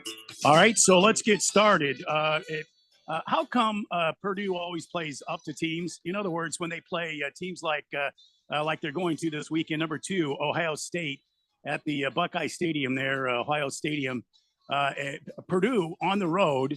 And do you expect Ohio State to dominate, or could this be a trap game? And could Purdue and their giant bass drum come out of there with a win? I am very skeptical about Ohio State. I think I've been very abundantly clear about that this season. There's just something about this team. I know they continue to win, but the way that they're winning, it does not look great. That being said, I don't think Purdue's going to do anything about it. I mean, the Boilermakers, they could be in situations where you upset teams. They had the chance to do that to Oregon earlier in the year when Oregon beat Ohio State. And that could be a letdown game for a lot of teams. But instead, Oregon just showed up, walked right through Purdue, as many teams have. Purdue is easily the worst team in the conference. And they can antagonize some teams. They can hang in there with some teams, but they don't win. It doesn't result in actual victories for them. And where you look at Ohio State, you're starting to see Will Howard really emerge as the guy in that locker room. And I think that his leadership is starting to finally show up. So that's pretty cool to see if you're a Buckeye fan. But I don't think the Boilermakers do anything about this. I think they get beaten up. I think that's what happens to them. All right. So there you go. That's game 1. Game 2 here. Number 4, Miami, traveling to the Ramblin' Wreck of Georgia Tech. Another Saturday game. What say you, Keon Rose, about this one? This is one where I'm picking Miami, but I just don't feel great about them. And not because I don't think that they are good enough to win the game. I think they're more than good enough to win the game. But one, every time I watch Cam Ward, he seems to have one of those big turnovers that just could tilt a game, could flip a game. And for whatever reason, he can't seem to get it out of his system. He's good for one. I'm running to my right, and then I throw off my back foot across my body, and that's the interception that winds up happening, which you just absolutely hate to see for a program like that. Meanwhile, Georgia Tech, they're a dangerous football team this year. They've taken out some of the elites of college football. And, they've got a bye week coming up. So why not just unload the tank and try and see if you can knock off the Miami Hurricanes? I don't have the courage to pick against them, though. I just think that this team is loaded. Their quarterback is great. Their defense is fantastic. I'm gonna take the Hurricanes, but I think that Georgia Tech could make this interesting. And this is one of the games I'm actually looking forward to watching the most this weekend. I'm sure you're going to watch this one when the Gators travel to TKR, Texas Memorial Stadium in Austin, Texas, right off the freeway there, by the way. And number 5, Texas, welcoming in Florida. But listen, alligators bite. Could this be a trap game for Texas? If Texas doesn't show up ready to play, which has happened at least a couple times this season, absolutely could be a trap game. I don't think that they're going to allow that to happen for a couple of reasons. One, I just don't think that Florida can really figure out a way to put up points on the board against this defense. Say what you want about Texas and how disappointing they've been. They have been disappointing. Played Georgia earlier this year, and in a big game and a chance to prove what they were made of, they crapped down their leg on national TV. But this defense is legit. That actually is real. They are allowing something like 11.9 points a game to teams that they play this year. I just don't think that Florida has the firepower to put enough points on the board to really beat Texas. And I don't think Texas has to go particularly deep into the playbook to figure out how to beat the Gators this week. All right. This is probably this is one of those slugging games, one of those, slug outs where these two teams meet in the middle of the field and they just start beating on each other. And whoever is standing at the end of the game will win. I'm talking about the Bulldogs of Georgia, number 3 in the country currently, and 16th ranked Ole Miss. What do you got in this one? I think that this could be, like you said, a slugfest. These are two defenses that are doing a really, really good job this year, especially in the run game. I would say particularly in the run game. And I think both of these teams are going to struggle to run the football. They're both kind of dealing with a little bit of injury at both positions. And And I think that, when you're trying to figure out a way to beat top tier defenses and you don't have your running game, and that goes for Georgia and that goes for Ole Miss, I think you're going to have a hard time. But I think Georgia, Carson Beck, they've been playing really well, though Carson Beck, I think, has come back down to earth a little bit. He's got a little bit of a turnover bug. I think Ole Miss could probably cover in this game, but it's just hard to pick against Georgia when Kirby Smart has revenge on his mind. The worst loss he's ever suffered as the head coach of the Georgia Bulldogs. Ole Miss, it was his first year at Georgia. I think he's going to want to make that one back up. Okay. Michigan on the road at Memorial Stadium in Bloomington, Indiana, to take on the number 8 Indiana Hoosiers. Indiana surprising to you this year, and are they going to win this game against Big Blue? Yeah, Indiana's absolutely surprising. For again, whatever reason, there's I've seen a lot of betting action going on the Wolverines. A lot of that is just name brand stuff. They have not been good this year. Meanwhile, Indiana is 9-0. They have absolutely been a surprise. And I think that this is a big game for them. They are the only team in the Big Ten to never have a 10-win season. So here they are. They've got the chance to really do it and do it against one of the schools that are the big brands in the conference. I think Indiana shows up to play. I think they roll, and I think they beat this team by a couple of touchdowns. Wow. Maybe more. The reigning champs going down in flames this weekend in Indiana. Yeah, but I mean, they're 5-4. It hasn't been already sunny for them to begin with. A team I'd like to, first of all, I'd like to voice my concern and anguish and angst against the Colorado Buffalo, who are currently ranked 20 in the country. ASU, not ranked. So we'll leave that there. But they're going to Jones AT&T Stadium in Dallas there, and we're going to go watch the Texas Tech team take on a 20th ranked Colorado. Really? Yeah, and I do think the Colorado's getting a little bit of that extra nod just because of, how often you talk about them. A lot of this, when you talk about rankings, a lot of it does come down to narrative. And, we talk about Colorado a lot. And a lot of that has to do with Deion and what he's done with that program. And look, they have exceeded expectation. There was a lot of question marks heading into this season about how good is this team really? Is that locker room any good? I still am a little concerned about that locker room, but when things are going fine and people are winning, I think it's easier for teams to show up and really handle their business. It's hard to go into Lubbock and win football games, but I think that Colorado can do it. I mean, Shedeur Sanders has been playing some of the best college football in the entire country. The dude's got 21 touchdowns to 6 interceptions, and he's just a playmaker. He's just figuring out ways to get it done. Meanwhile, Travis Hunter still doing Travis Hunter things, both sides of the field, both sides of the ball, rather, offense, defense, and he's playing at a high level on both ends. And it's showing up on the field for Colorado. And there are more players there than just those guys. But obviously they make the headlines. I do think it's, it has to sting a little bit if you're ASU. But Colorado has really played some big opponents and knocked them down. And I think that matters here as well. I'll take the Buffs to win over the Red Raiders. Okay. All right. And that's going to be at Jones AT&T Stadium, I think, in Yep.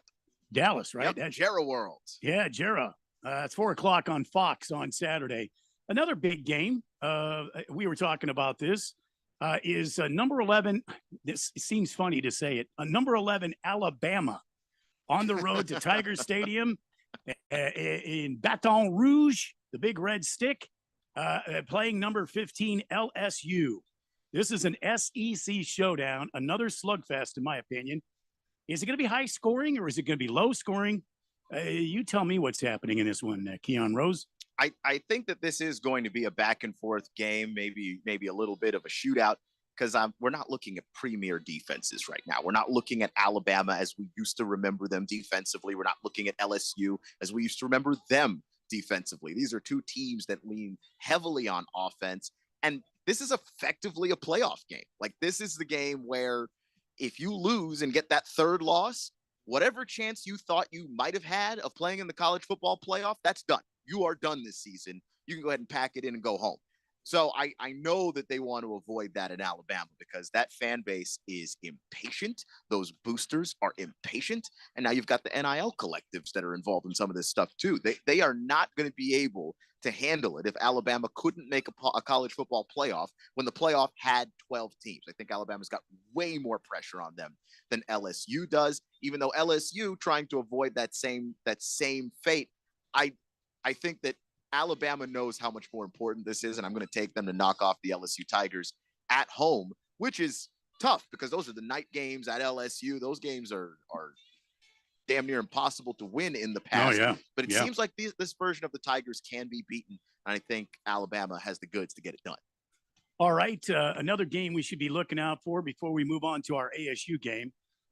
This is somewhat of a head scratcher to me because I don't know which way to go. At number 6, Penn State at home again in Happy Valley. I'm not going to say the name of the stadium because I know Moist One is listening. Mm-hmm. But the Panthers will be taking on the Washington Huskies this weekend. And for me, something smells like maybe this is another game where Penn State falters. 2 in a row at home? I can't see that. I can't see it either, even though, I mean, look, Drew Aller's been awful. That's the nicest way I think I could say it. He's been awful for a few weeks now. He looked particularly bad against Ohio State. Like I thought that he was going to have a rough game, but good night. He really struggled and couldn't move the football. This feels like Washington might be able to let them off the hook a little bit. They're at home, Penn State is, and I think that helps a lot here. And you have a Washington team that's kind of up and down. They win one game, they lose one game, can't really seem to get a whole lot going. And this is the kind of opponent that maybe helps you get back on track and get right as the Penn State Nittany Lions, who at number 6, the way that they've played lately, 6 seems a little high for them, but they're the home team, and I'll go ahead and give them the nod. All right, ASU at home this weekend, ASU at home this weekend, and they are going to be under the lights there at. I'm going to call it Sun Devil Stadium. I don't care if it's got a bank or whatever on the name. Sun Devil Stadium. It's always going to be Sun Devil Stadium. The end. And they have a foe coming in Saturday night, 7 p.m. It'll be on ESPN2 if you want to watch it. I don't know if it's going to be local, but it will. It says it's on ESPN2. And UCF, University of Central Florida, the Knights come rolling in with a 4-5 record, and ASU. Pretty damn good this year so far. Yes. Breaking news. Arizona State running back Cam Scadaboo with the shoulder will not play Saturday against UCF. That is according to CBS Sports. And so there you go. You're going to lose 125.1 rushing yards per game and the coolest name in all of sports. Oh, Scadaboo. yeah, easy. Yeah, absolutely. Thanks for that breaking news, Jeff Go. So now, does that change your opinion on what's going to happen on Saturday night? UCF at ASU. It would change my opinion if the coach were anybody other than Kenny Dillingham. Kenny's doing some crazy stuff in college football, man. Like he's just the way that this team plays the game. He's found a way to find what all of his players do really well and maximize that. It's not going to be easier to beat UCF without Cam Scadaboo. And obviously you lose that production. You're talking about a guy who's coming fresh off of his 4th Big 12 Offensive Player of the Week award this season.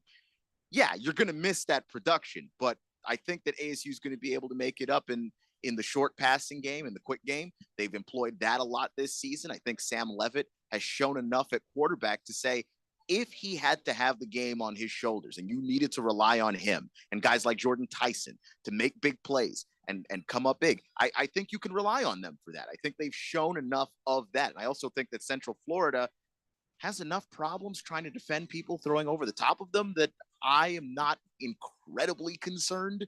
I think that ASU wins this game, even though it's probably a lot closer than they'd like.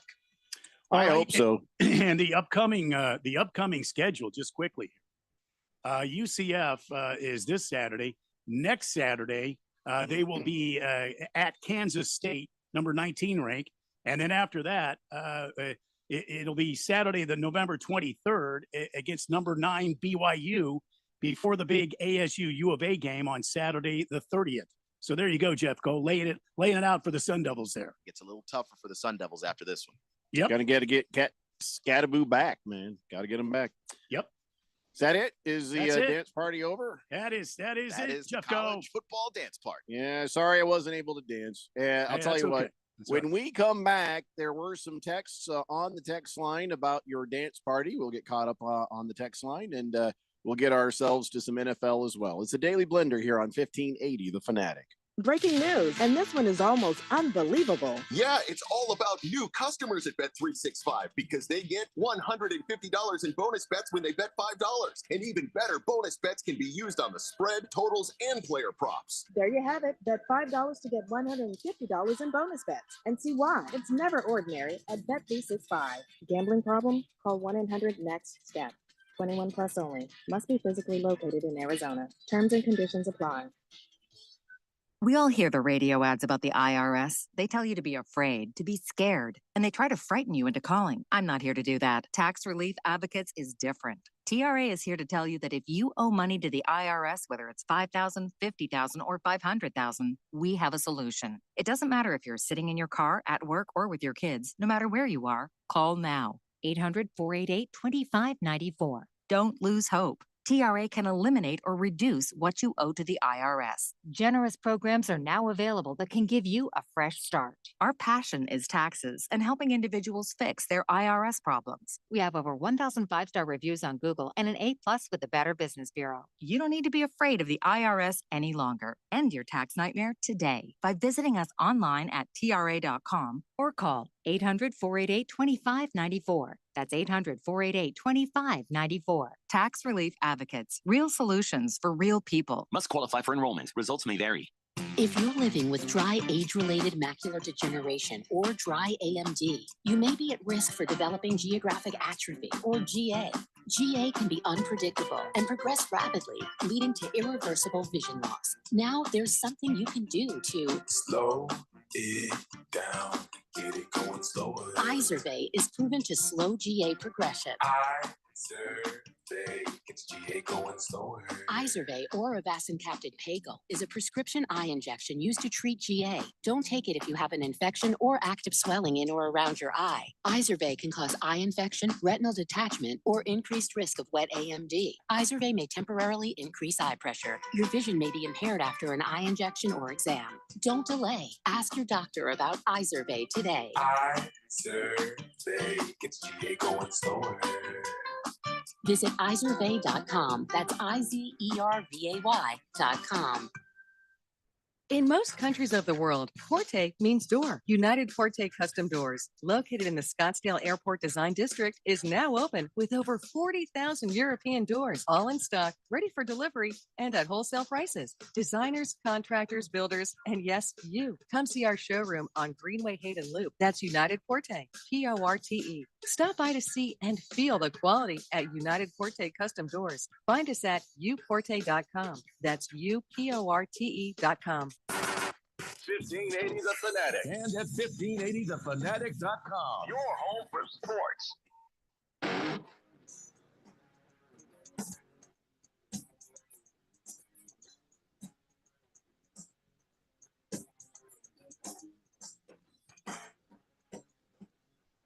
Dave Blender here on 1580 The Fanatic. Chief Skull says, happy birthday to my lovely Mrs. Chief Skull. Happy birthday, Mrs. Chief Skull. Happy birthday. Rough Rob says, side note, there's a school called Biblical Studies, which took on Mickanese. Well, I don't know what I missed there. McNeese State. He says, will the chaplains or nuns run out on the court to make these powerful schools use the mercy rule when the religious schools are getting beat down? Probably not. Hefty Lefty says, my sources in Pasadena tell me that the Iowa fans have been drinking in Old Town Pasadena by the Rose Bowl since 7 a.m. this morning. The visitor section is going to be raucous tonight versus UCLA. Thank you, Hefty Lefty. All right. Sources in Pasadena. No, that's what it says. Pasadena, man. Yeah. Why did Moist one say beaver? Yeah, because that's the name of Penn State's stadium. With Moist One, you never know why he'd say that. Randy avoided saying the name, so Moist One wanted to just say it anyway. Just trying to keep the show on the rails here on a Friday. Oh, I got a question for you. This popped up, but I thought it was a good question.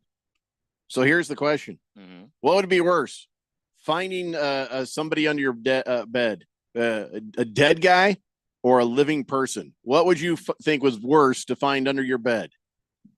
Dead guy or a actual living person? A living person. That's worse than finding a dead guy? How'd the dead guy get dead? I don't, what does it smell like? I don't know. Will you be accused of the murder of the dead guy? It couldn't smell that bad because I just noticed that the guy was under there.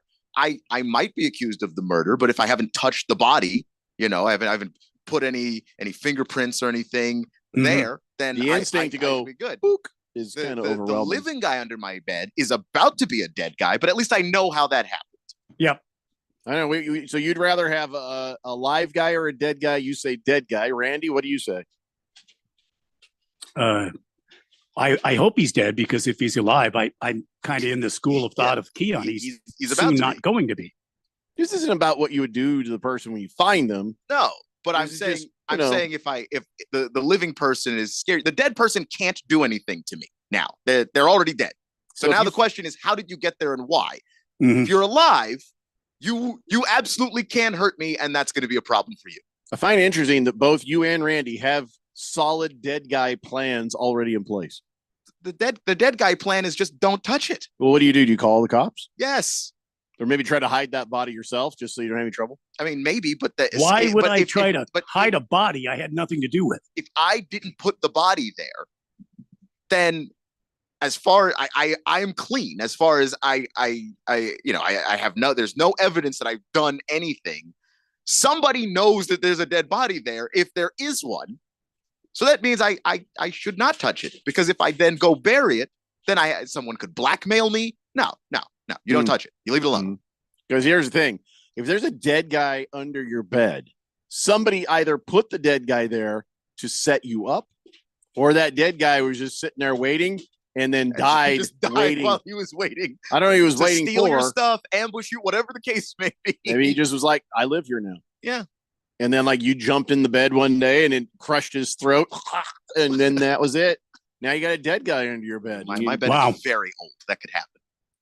So, I don't know. I don't know why this came up as a question, but I feel like it was a good question. I'd rather find a living person, and then I would drag them out of the room and deal with them outside, because I don't think my wife would want to keep sleeping in a room where there was a dead guy, especially somebody we don't know. Well, yeah. I would concur with that. That's fair. Reasonable. I don't want to have to, in this market, I don't want to have to move. You know what I'm saying? Then you have to divulge that somebody was in the house dead. No, I don't, because I'll drag them out of the house and kill them there. Oh, you mean if I find a dead guy? If you find the dead guy, right. yeah. He either died there or was brought there, but he was a dead person in your house.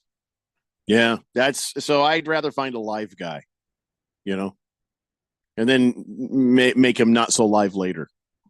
I don't know. I mean, then again, what's the live guy doing under there? Maybe the live guy's got a gun pointed at me. And I wish I'd found a dead guy. Exactly. Instead. That's what I'm saying. The dead guy can't do anything to me. His time of doing anything is over.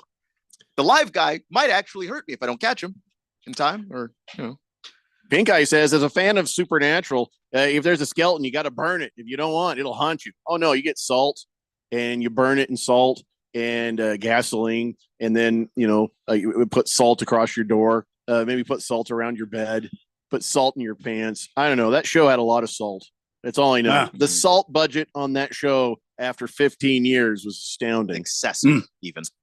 Hefty Lefty says, sounds like an episode of 1,000 Ways to Die. That used to be on Spike TV. I remember that show. Isn't it 1,000 Ways to Die? It's just, what do? You find a guy under your bed. You want him dead or you want him alive?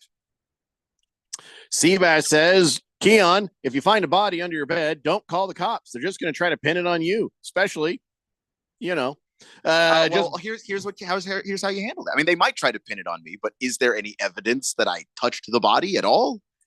under your bed. So Okay, sure, but Good. I called the police. yeah, Like if I did it and didn't Yeah, want to that's be a good point. caught, I wouldn't have called the police. good. But sometimes the cops don't need a reason, Keon. You know what I mean? They're just dumb as hell sometimes. Sure, I don't know. You should call a lawyer first.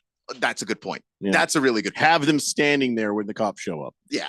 Fifth letter says either way, you're looking to fight some type of case, clean or not. Yeah, Yeah, but either fighting a live guy or but the alive allegations. guy, if I don't catch the alive guy fast enough, or the live guy is armed while I'm not armed, he could just kill me. And at that point, I'm not fighting anything anymore. I'm just dead. Latina Leprechaun says, why does Keon have dead bodies hiding underneath his bed?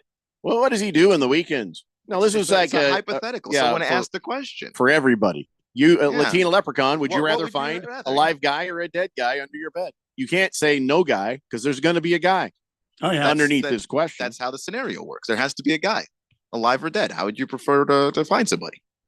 Bullseye says, God, I can never listen to that lowrider song ever again without thinking about GPA. Thanks a lot, pharmaceutical companies. I was just kind of tired of that song anyways. So now having to hear it even more. But hearing it as a pharmaceutical commercial is somehow worse to me. I don't know. Yeah. Unless you have the gay, then you're like, man, I need that stuff.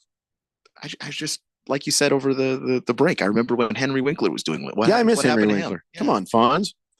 The magnificent Mr. Mormon says, wait, isn't your wife used to sleeping with a dead guy? She's married to boy. you. Oh. Is this guy trying to get punched in the throat? That's 5 minutes. 5 minutes right there. Kyle G says, tuning into Keon saying, no one can find the evidence for murder wasn't on today's bingo card. Are you guys okay over there? I think you figured out by now what we're talking about. I think it makes sense in context. Bruno Baller says, I heard once that salt was a very valuable commodity and people were actually paid with salt. And that's where the term salary came from. Yeah, you are correct. Oh, wow. Back in the day. Moist One says, well, wait a second. I have one question. What's the guy look like? That doesn't matter, Moist One. Alive or dead, doesn't matter what he looks like. It matters to the Moist One for reasons that I'm already disturbed by. Fifth letter says, there's a road off the I-10 past 29 Palms going east.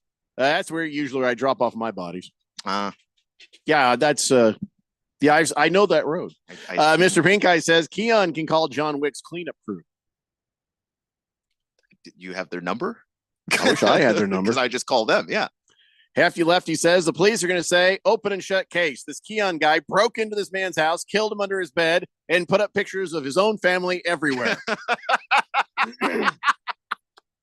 Sounds like a Dave Chappelle skit. It is. Latina Leprechaun says, I already have live guys under my bed on the weekend, so nothing out of the norm here. Ooh. You go, girl. Anyway, I didn't even mean to talk about that. Yeah, it was an interesting question, though. I have a question for Latina Leprechaun. Why are the guys live under your bed? If they were dead, they'd start to smell bad. Well, I mean, there's that, I guess. I don't know. I was just confused about that. I don't get it either, but maybe she has a bunk bed. It's not my business. Yeah, well, there it is. Yeah. Hefty Lefty says XXYZYX Road is a good one for dumping bodies. Is that a real road? I've seen that somewhere. I don't know. By the way, speaking of roads and stuff, the Buccaneers have donated $10,000 to the family of a Baker Mayfield fan who got killed in an accident, which is nice. He was on his way to try to watch the game on Monday and got killed. Yeah, a young guy, 18. Jeez, but man. 10,000? Just feel like you're $1 billion team and 10,000? Hey, look, they didn't have to donate anything. Listen, 10,000 is what a guy like me donates. If you're the Buccaneers, you're donating like 50,000, 100,000, because the funeral costs more than that. And I know you're trying to do a nice thing, but doesn't that seem a little bit on the light side for that? It is, and I know the family's not going to make a stink about it because they're grateful. They'll take any help right now. But come on, you could at least do something that would cover the cost of the funeral. It's more than 10,000. Yeah, a little something, for the family to ease. I mean, nothing's going to replace this kid. Nothing's going to ease that pain. But I don't know here's a check for 10,000 from the team. Who when you care enough to do the very least, You know, I'm not blaming them. They don't have to, but if Well, you're doing Jeffrey, it, you should really do it. Jeffrey, you should be a greeting card writer. Thank you. When you care enough to do the very least. That's what they did. I don't know. Maybe that's just me. I mean, hey, it's none of my business what somebody else decides to do in their charitable spirit. But I feel like, yeah, you got, you're worth billions. You're worth 2.8 billion. You might consider a little more. I'm glad it's not just me. I thought I might be alone on this one. No, I don't want to pocket watch somebody, but funerals cost more than 10,000, man. Fifth letter says, "Hey, Latina leprechaun, I'll hide under your bed. I like leprechauns." Don't do that. Wow. Don't do that. Yeah, there we go again. The Daily Blender after dark. Texters hitting on other texters. Let's just come back and talk about football, shall we? All right. Sports bettors, we've all been there. You have a live bet lined up, you check the odds one more time, place the bet only to see the bet delayed by the spinny wheel, line move, and your bet rejected. My name's Alex Kane, and I'm the founder and CEO of SportTrade, Arizona's newest sports betting app. At the core of the SportTrade offering is our probability-based odds. In other words, the Cardinals may be offered at 55% odds to win, a lot simpler than minus 125. Place your bet at 55% odds, and as your win probability changes, so does the value of your bet, giving you the ability to cash out with total control. And the best part, no spinning wheels. Live bets on SportTrade are instantly accepted. Download SportTrade on your iPhone today and use code 1580 to earn 10% cash back on every bet in your first week. Terms apply. SportTrade is regulated by the Arizona Department of Gaming. If you or someone you know has a gambling problem and wants help, call 1-800-NEXT-STEP. This is an announcement to all United States vehicle owners who own a 2003 or newer vehicle with a manufacturer's warranty about to expire or no warranty coverage at all. With a struggling economy and the cost of living on the rise, Endurance is now offering an affordable, low-cost vehicle coverage plan to the general public. As of today, you could be one of millions of drivers that now may qualify to have your vehicle protected under this coverage and have all future covered auto repairs paid directly to the repair shop for you. You pick your plan. You pick your deductible. You even pick the repair shop. Roadside service, towing, and rental coverage is included. Get your vehicle protected now and save your wallet from costly vehicle repairs. A toll-free number has been established for you to call for your free 5-minute quote and to see if you qualify. The number to call is 800-253-9043. 800-253-9043. Again, that's 800-253-9043. Coverage, deductibles, and claims may vary. For details, go to endurancewarranty.com. Now open in Scottsdale. It's United Forte Custom Door Showroom with 40,000 Euro doors and hundreds of state-of-the-art designs and finishes on display, plus kitchen cabinets, bathroom vanities, and more, all at wholesale prices. Builders, contractors, designers, and yes, you. Come see our showroom on Greenway Hayden Loop. That's United Forte, P-O-R-T-E. Stop by to see and feel the quality. United Forte Custom Doors. Find us at uporte.com. That's uporte.com. Why? Why do we ignore the things that give us pause, that seem out of place, that don't feel right? The answer to why defines who we are. So if you see something, why do you say something? I see safe for my friends. For my community. For my family. For each other. Because all of this matters. We all have something worth protecting. So why do you see safe? Report suspicious activity to local authorities. If you see something, say something. KQFN Tempe. Also transmitting on K257CD Phoenix at 99.3 FM and K240EU Mountain Hills at 95.9 FM. It's time for the third hour. All right, people, settle down. Because it's time. Time for what? Showtime. When does it start? Right now. 3, 2, 1. Let's get on with the show. Let's do it.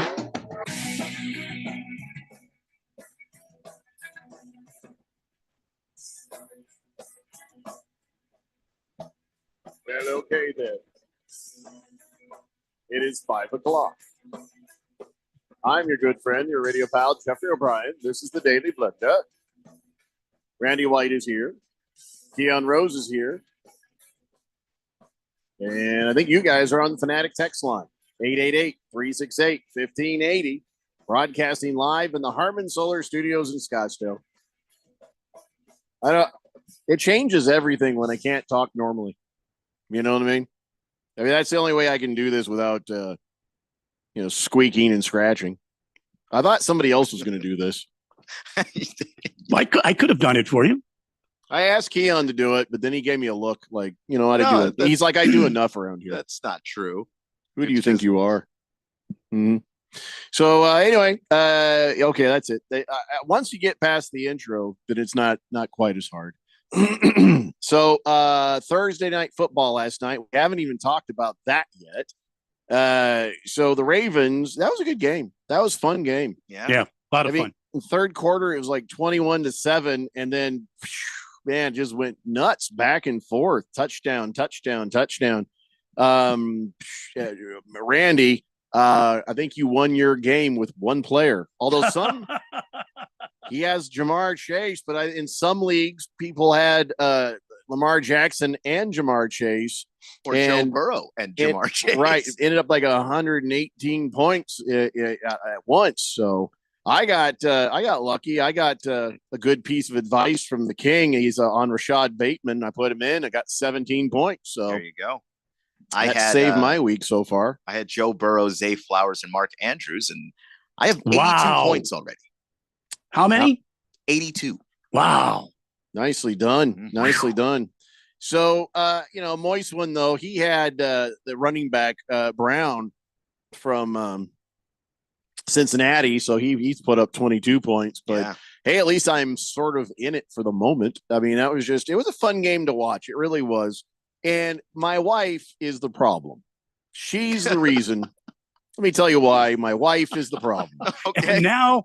And now why Jeffrey doesn't have any peace at home. Ladies and gentlemen. No.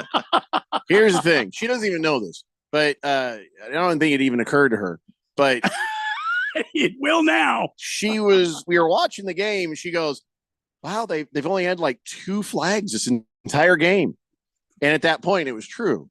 In the fourth quarter, all the flags. Yep. So many flags. The officiating was just like crazy. Illegal guy downfield, this, that, the other. It was just a flood of flags. And then I think it was her fault. She jinxed it. But but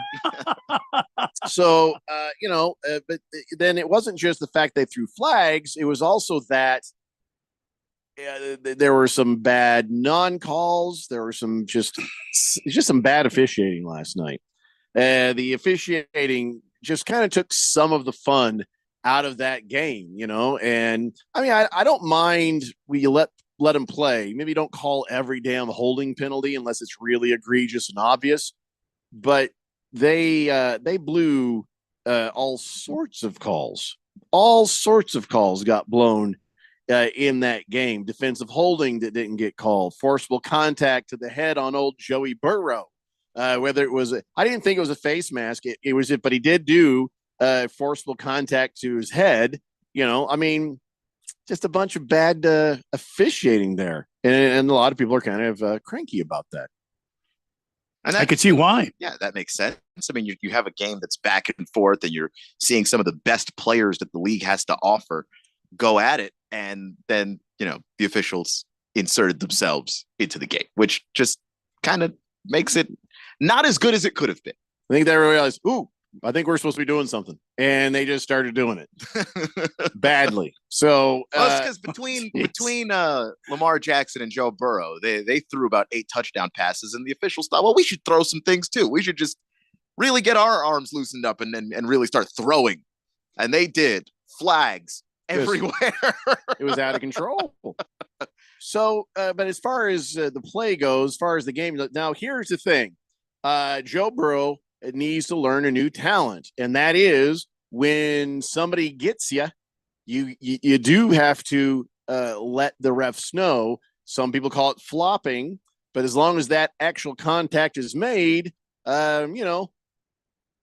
you're giving a little more drama to it so that people notice it, and maybe you get the call. It's a valuable talent to have.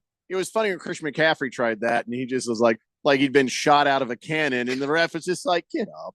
Just what are you doing? Don't do that. But look, if the flopping works for big old Josh Allen, I think it'll work for Joe Worked Burrow. for Tom Brady for years. It worked for Brady, but like Josh Allen is enormous. There are some hits he takes that he goes down, and you're like, I know you didn't get hit that hard, but you've got to sell it because he's so big. If he doesn't do that, he might not get the call. Moldy tuna fish, is that even a thing? Fantasy college football? I don't think that's a thing, but I don't know. I don't know enough to say that it's not actually. Moldy tuna fish. I mean, Unless Keon, you're- I'll ask him the question. He says to Keon, should I start my handcuff Kyson Brown in his place in the fantasy college football? Cam Skadboo being out. Yeah, ASU Sure, runs whatever. the ball a lot, but like what? Sure. Yeah, okay. I'm just now discovering that there's such a thing as fantasy college football, apparently. Hmm. So I don't. Yeah, they'll I- run a lot. So do it. I had no idea.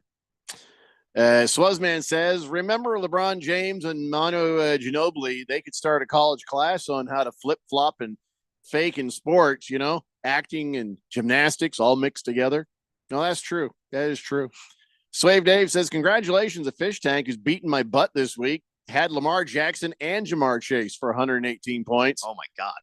Oh, well, I really actually thought I had a shot from the projections. Told you, don't ever, Mm-mm. ever, ever trust projections. I have Jamar Chase in another league. I was projected to lose by 20. That will not be happening. Ghetto Girl says Diamondbacks need to draft Alex Torres next year. Are you even listening? Harry Soap says, when I hear $10,000 and the NFL, I think NFL fine and not a donation for a fan's death. 50 grand, yes, would have been a better gesture. Just for, maybe just adjust for inflation. Bruno Baller says, Randy, is there a race under the lights tonight? I think the truck race is under the lights tonight. Truck If race I'm not starts mistaken. here in about half an hour, right? Half an hour to an Yeah, hour. I think it starts under the sun, and by the time the race is over, I believe they're under the lights. So yeah. Well, there you go, Bruno. There is a race under the lights.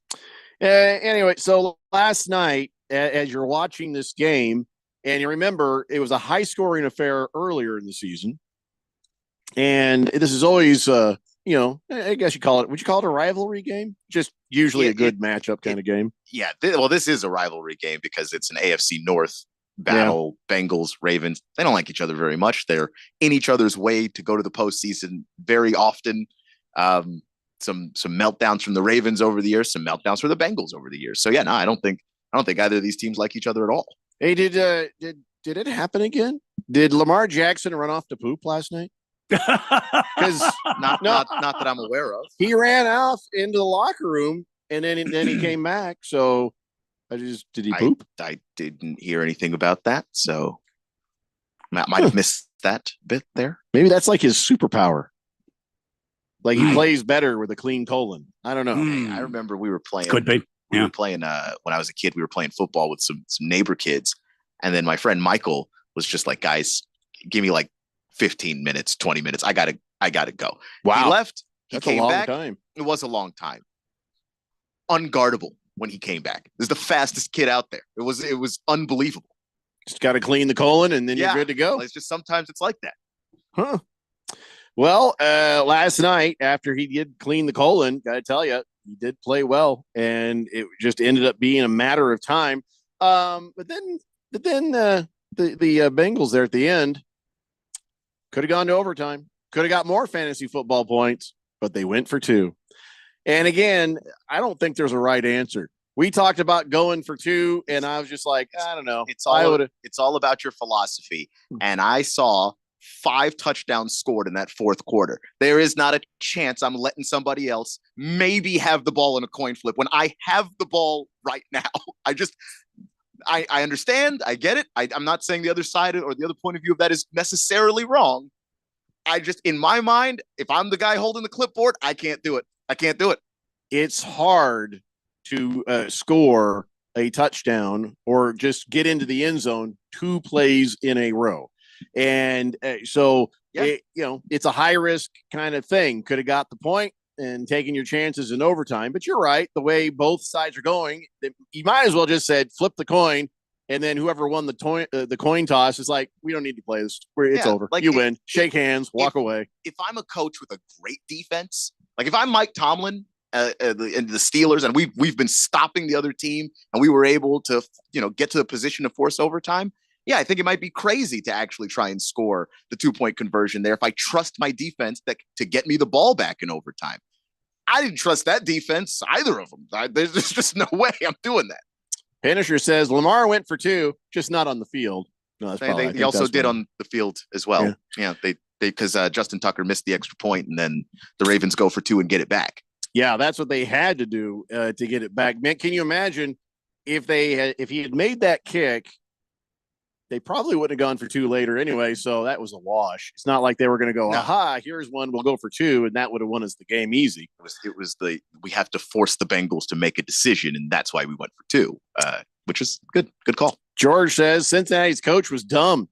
Got to tie the game and try to win in overtime. Not with that defense, Big George. They didn't stop the Ravens a single time after they started scoring in the second half. Not You'd once. Only win it with the coin toss. That's it. Yeah, like if you won the coin toss, okay, maybe you've got it, but you want to literally let that go to a coin toss? It's a 50-50.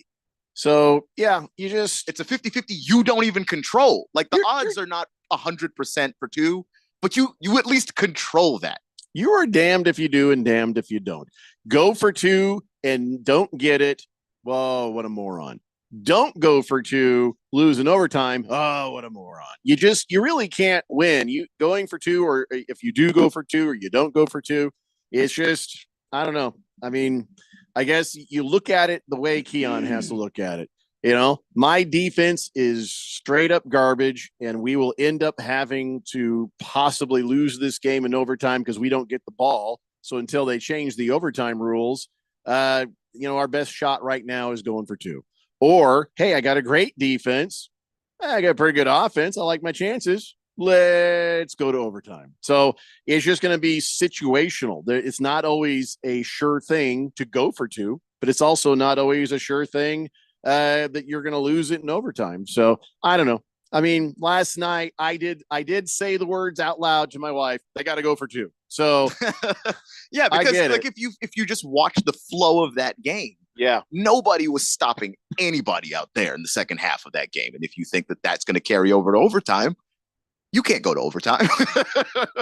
Because remember, they lost in week 5 in overtime. So yeah. They're like, well, we don't want to go overtime. Last time we lost in overtime. Now we just lost, we lost on a 2-point conversion. So, well, we were the masters of our own destiny, at least at this point.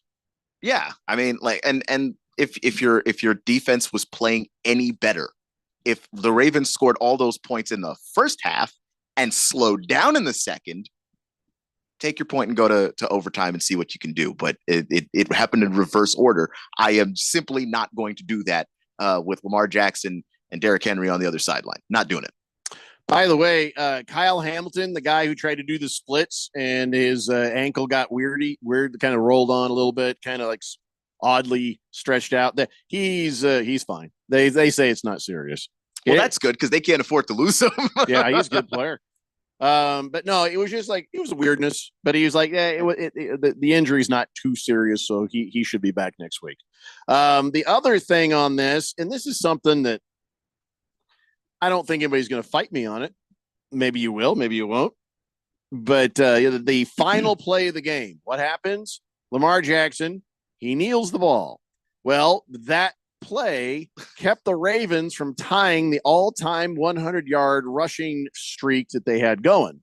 Can I just say, I don't think when they kneel the ball that you should take away yards. You shouldn't.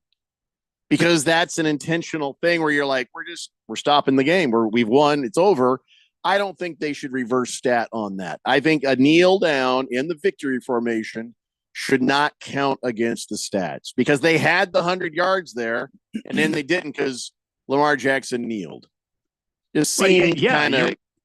You're right. I mean, as I think about it, they're surrendering the play. I mean, They're just giving it up because the game's over. They're not trying to advance the football. Right. They shouldn't have the stats taken away from them. So there's no mistake made that caused him to lose a yard. Right. But then Vic Fangio's like, oh, okay. Yeah, but then they did what they did to us, right? Which was bull crap. He was mad because during the Broncos game, they actually ran the ball forward so they would make the 100 yards. They didn't want to give up that yard. Well, he's mad about it. So again, damned if you do, damned if you don't. But after the way that game was going, no, you kneel the damn thing. Don't worry about the 100 yards. Yeah, because the thing is, you don't want to fumble it. And now you're in a different situation entirely. Anything could happen. They were beating the Broncos 41-10. You could fumble that, and that was still going to be ball game. It's not the end of the just, world. It's just maybe don't get mad about it when your team gave up 41 points. Field goal. You were not even in the game. Field goal would win the game, and you can do a lot with a few seconds, So the Ravens did the right thing, but I kind of just want to say they shouldn't have to. I think if you do the victory formation, no stats should be taken away. 100% agree. Wow, I can't believe we all agree on this. Yeah. I thought somebody would not agree with me on this. No, it just makes sense. Well, then why don't they do this? Change the overtime rules. The NFL has so many things that doesn't make any sense. So here's the thing. I don't care about the overtime rules. It's the same rules for everybody. So whatever works, works. And if it comes down to a coin toss, so be it. I'm not going to lose any sleep over the overtime rules. But the more I've kind of watched, I'm kind of coming around saying, yeah, they probably should change that. Well, I mean, less competitive. If they don't charge you for a penalty for stopping the clock by backing up one step and throwing the football on the ground, there's not an eligible receiver anywhere near that. That should be that's what he should have done. Intentional grounding, right? So get into victory formation, act like you're going to kneel it, step back and throw it just into the ground beyond everybody. Do you get an intentional grounding penalty? Well, that's what I mean. It's one way this way, but it's another way this way. They need to get those two together. Yeah, either spiking and kneeling down are the same kind of act. Exactly. Or they're not. That's what I'm trying to say. Yeah. Magnificent Mormon says, please don't talk about Pat Murphy and the allegations against him that came out today by the LA Times. No comment from the Utah Hockey Club. Serious allegations for sure. Who's Pat Murphy? Is that the new owner over there? Did he get into some sister wife problems or something? I didn't. I haven't followed the Utah Hockey Club at all, and who's Pat? Won't Murphy? be. So Pat Murphy, the baseball coach of the Brewers. I don't know what you're talking about, dude. Who's Pat Murphy other than the Brewers coach, and why are you telling us not to talk about something we don't know anything about anyway? Ham Sandwich says Anthony Richardson would have a better quarterback rating if he just knelt down in the victory formation every game he played. Shut up, Ham Sandwich. why are you doing that to him? Why are you bringing that up right now? Nobody was talking about the Colts. Am I bragging on the Colts? Am I bragging on Anthony Richardson? There were two teams that were playing last night. None of them were the Indianapolis Colts. Bruno Baller says, does it seem like the Ravens and Chiefs are destined for an AFC championship game? It'd be a good one. It would be a very good one. It looks like we're headed that way, but the Ravens still have the very last ranked pass defense in the entire league. They could get tripped up, quite frankly, anywhere. And keep in mind, we're at the All-Star break for baseball. You know what I mean? We're at the halfway point for NFL. So what do you want? 4 more games before we start thinking about playoff positioning? You kind of should be thinking about it right now because the divisional games are starting. So, like that loss last night for Cincinnati to not be able to get to 500 and instead you're 4-6. So just a tougher hill to climb now. All right. Okay. Well, then I guess that we could come back and talk about it a little bit. I guess talk about which teams are doing well in what division. Just stunning that the Cardinals and the Commanders both two lead of the teams their divisions in the NFC. And Mike Holtz we're not talking about that. We're not last? How are we not last? Oh, because the Titans and the Jaguars exist. That's why. Anyway, let's talk a little bit about how things are and the reality of things. Let's do that when we come back. It's the Daily Blender here on 1580 The Fanatic. This is Brent Musburger's Action Update on 1580 and 99.3 The Fanatic. Brought to you by GBank. Earn cashback rewards on every eligible gaming transaction. vsin.com/GBank. Subject to credit approval. Terms and conditions apply. The NASCAR Cup Series will be racing at Phoenix Sunday. The championship race coming down to 4 drivers for the title. Joey Logano, Tyler Reddick, William Byron, and Ryan Blaney, who won the Cup Series championship last season. It'll be 312 laps around the mile oval, and Blaney is the betting favorite to win the race. That would mean he would win his second straight title. He is at plus 300. Christopher Bell, who won earlier this season at Phoenix, he's at plus 500. William Byron, one of the championship contenders, also plus 500. Joey Logano going for championship number 3 is plus 650, while Tyler Reddick is plus 800 to win at Phoenix. I'm Tony Desiri with your VSiN Action Update on 1580 and 99.3 The Fanatic. Point. Hey, you okay? You don't normally miss those shots. Oh, I just haven't been as regular lately, and it's making me feel sluggish. You should try Metamucil. It's been a game changer for me. Metamucil's plant-based psyllium fiber helps trap and remove the waste that weighs you down. Ace, you're moving better than you were last week. Definitely. Metamucil keeps you moving. These statements have not been evaluated by the Food and Drug Administration. This product is not intended to diagnose, treat, cure, or prevent any disease. Learn more at metamucil.com. Is reviewing life insurance on your to-do list? Now's the perfect time to add it. A friend recently told me that securing life insurance sooner rather than later can help you lock in lower rates for years to come. So I bumped this up on my list and got it done. I called SelectQuote and couldn't believe how easy and affordable life insurance is. I'm 40 and got a $500,000 policy for $16 a month. My husband's also 40, and his $500,000 policy was only $18 a month. Plus, with SelectQuote's same-day coverage, there was no medical exam required, and we were covered by the time we hung up. Knowing I have this checked off my list feels amazing, but the peace of mind knowing my family is protected feels even better. Call SelectQuote at 1-800-694-1010. That's 1-800-694-1010. Or go to SelectQuote.com to get your free quote today. 1-800-694-1010. Details on example rate at SelectQuote.com. Hi, guys. Jeffrey O'Brien here. Have you ever gone to HarmonSolar.com? Well, you really need to, because everything you ever wanted to know about how solar power can save you big on your monthly electric bill is right there. It's online. Through your phone or through your computer, you can learn about tax credits, the equipment they use, look at how they do things for businesses as well as homeowners, see testimonials from happy customers, and I hear they got a pretty good podcast too. Check it out. Go to HarmonSolar.com. That's HarmonSolar.com. In most countries of the world, Porte means door. United Porte Custom Doors, located in the Scottsdale Airport Design District, is now open with over 40,000 European doors, all in stock, ready for delivery, and at wholesale prices. Designers, contractors, builders, and yes, you. Come see our showroom on Greenway Hayden Loop. That's United Porte, Porte. Stop by to see and feel the quality at United Porte Custom Doors. Find us at uporte.com. That's uporte.com. Sunday morning, catch live NFL coverage on The Fanatic. Set your alarms early to catch the New York Giants against the Carolina Panthers live from Munich, Germany. Kickoff is at 7 a.m.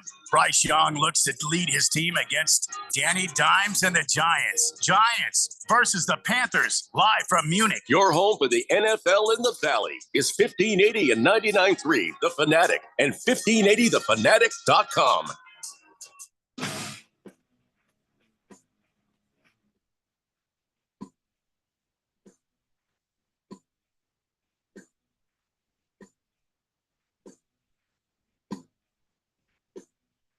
The Daily Blender here on 1580 The Fanatic. All right, so what do you say? What do you say we take a quick look at the standings? All right, for the AFC and the NFC. We'll start with the NFC because that's your guys' playground, and the Washington Commanders are looking really good over there in the NFC East, and, well, they've been looking really good against the rest of the league, and I'm sure they're going to look just fine against the Cowboys and the Giants when they play the Eagles next week on Thursday Night Football That'll be a very telling matchup. Yeah, they've already looked good against the Giants because those two games are done. No, I meant the Eagles. But yeah, the Philly is going to be that's going to be a really good test because I think Philly can really score. But the issue with them is their defense and sometimes the consistency of their scoring. So I'm interested in seeing how that goes. And the Commanders have won a lot of games, and I think really only a couple of them have been incredibly impressive. They have beaten a lot of bad teams. All right.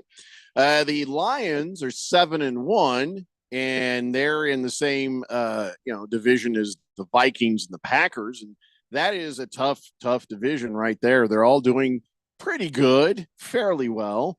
Then you look at the Falcons at the top of the NFC South. They're in there with the Buccaneers, who are underperforming. I feel like they should be doing better than they are. The Falcons are not what you thought they were, but I wonder if when the schedule turns in the second half of the season, when the Falcons start to play some of the tougher teams the Bucs did early, they're going to drift. If they're going to swap. That's a really good idea. So Tampa Bay probably will take the NFC South. Cardinals sitting atop. Kind of I said this, hot garbage. The NFC West, none of these teams are playing very well. The Cardinals are probably the bright spot at the moment, but that could change as well. The Rams have been hit and miss, not great. The 49ers hit and miss, not great. Seattle Seahawks, they started all right, but now they're just booty. Well, San Francisco, look out, because what's his name? The running back is coming back this weekend. Yeah, CMC Music Factory. Also, Deebo Samuel is coming back, and they have another guy that are coming back. All three of them this weekend. So whoever is playing McCaffrey, you probably should start him this weekend. Shut up! Could you shut up? Shut up! Shutting up. Moist One, I'm playing him. Oh, if your name's Moist One, you don't want to start McCaffrey. Oh, the damage is done. Way too early to start him. Entirely. Also, the Rams. They've been hit and miss and not great, but they've looked much better with Cooper Kupp and Puka Nacua back in the lineup. That has become a little bit more of a dangerous team. Yeah, I think so. It makes the Rams and the 49ers a little fragile, doesn't it, though? I guess any team, you lose that many stars, it's going to hurt. But the thing that kills me is the Cardinals didn't do really anything amazing at the trade deadline. We need edge rushing help, and we didn't go get an edge rusher. Well, know what I mean? I think that for the Cardinals, it's the edge rushers you have just been dinged up and injured all year. Not that they. Well, I know. That's why I'm saying we needed an edge rusher. We didn't go get somebody who's healthy and able to help this team out right away. The playoffs are probably not going to be your friend, Randy. But it's okay, because the top four players I'm going to give you: the Commandos, the Eagles, the Lions, the Vikings. Nobody else. Probably. You're probably right. Anybody else you guys want to throw in there? You wanted to throw in the 49ers. I'm not seeing it yet. I think the 49ers, when healthy, and that's the issue, is can they stay healthy, because they have not played with Christian McCaffrey this year. Deebo has been in and out of that lineup, and he's a big part of what that offense does. So if you have those guys healthy and add that to Kittle, and I know that Ralph is really down on Brock Purdy, but I just think Brock Purdy's been pretty solid this year. So I don't know. Yeah, I think he's a serviceable quarterback. I think he does a good job. It's just what do you want Brock Purdy to elevate on that roster? It's not good when all those guys are injured, and it'll be better. Every good quarterback needs good people to throw to. So I'm not holding that against Brock Purdy. And I refuse to do that as well, because I just think that what quarterback wouldn't? There's a reason why Sam Darnold looks really, really good. He didn't become a different person. He's throwing the ball to Justin Jefferson. That's right. To two guys, Justin and Jefferson. So the NFC, I think we've got that pretty well sorted out at the moment. Subject to change, but I doubt it. Commandos, Eagles, Lions, Vikings. Let's take a look now at the AFC, not you, Colts. Let's see. The Chiefs, undefeated. They own the AFC West. Then so does everyone else. Then let's see. The Texans, they're cute, but they're not. I don't think they're going to be a factor. The Ravens, the Steelers. I don't know if I really believe in the Steelers that much.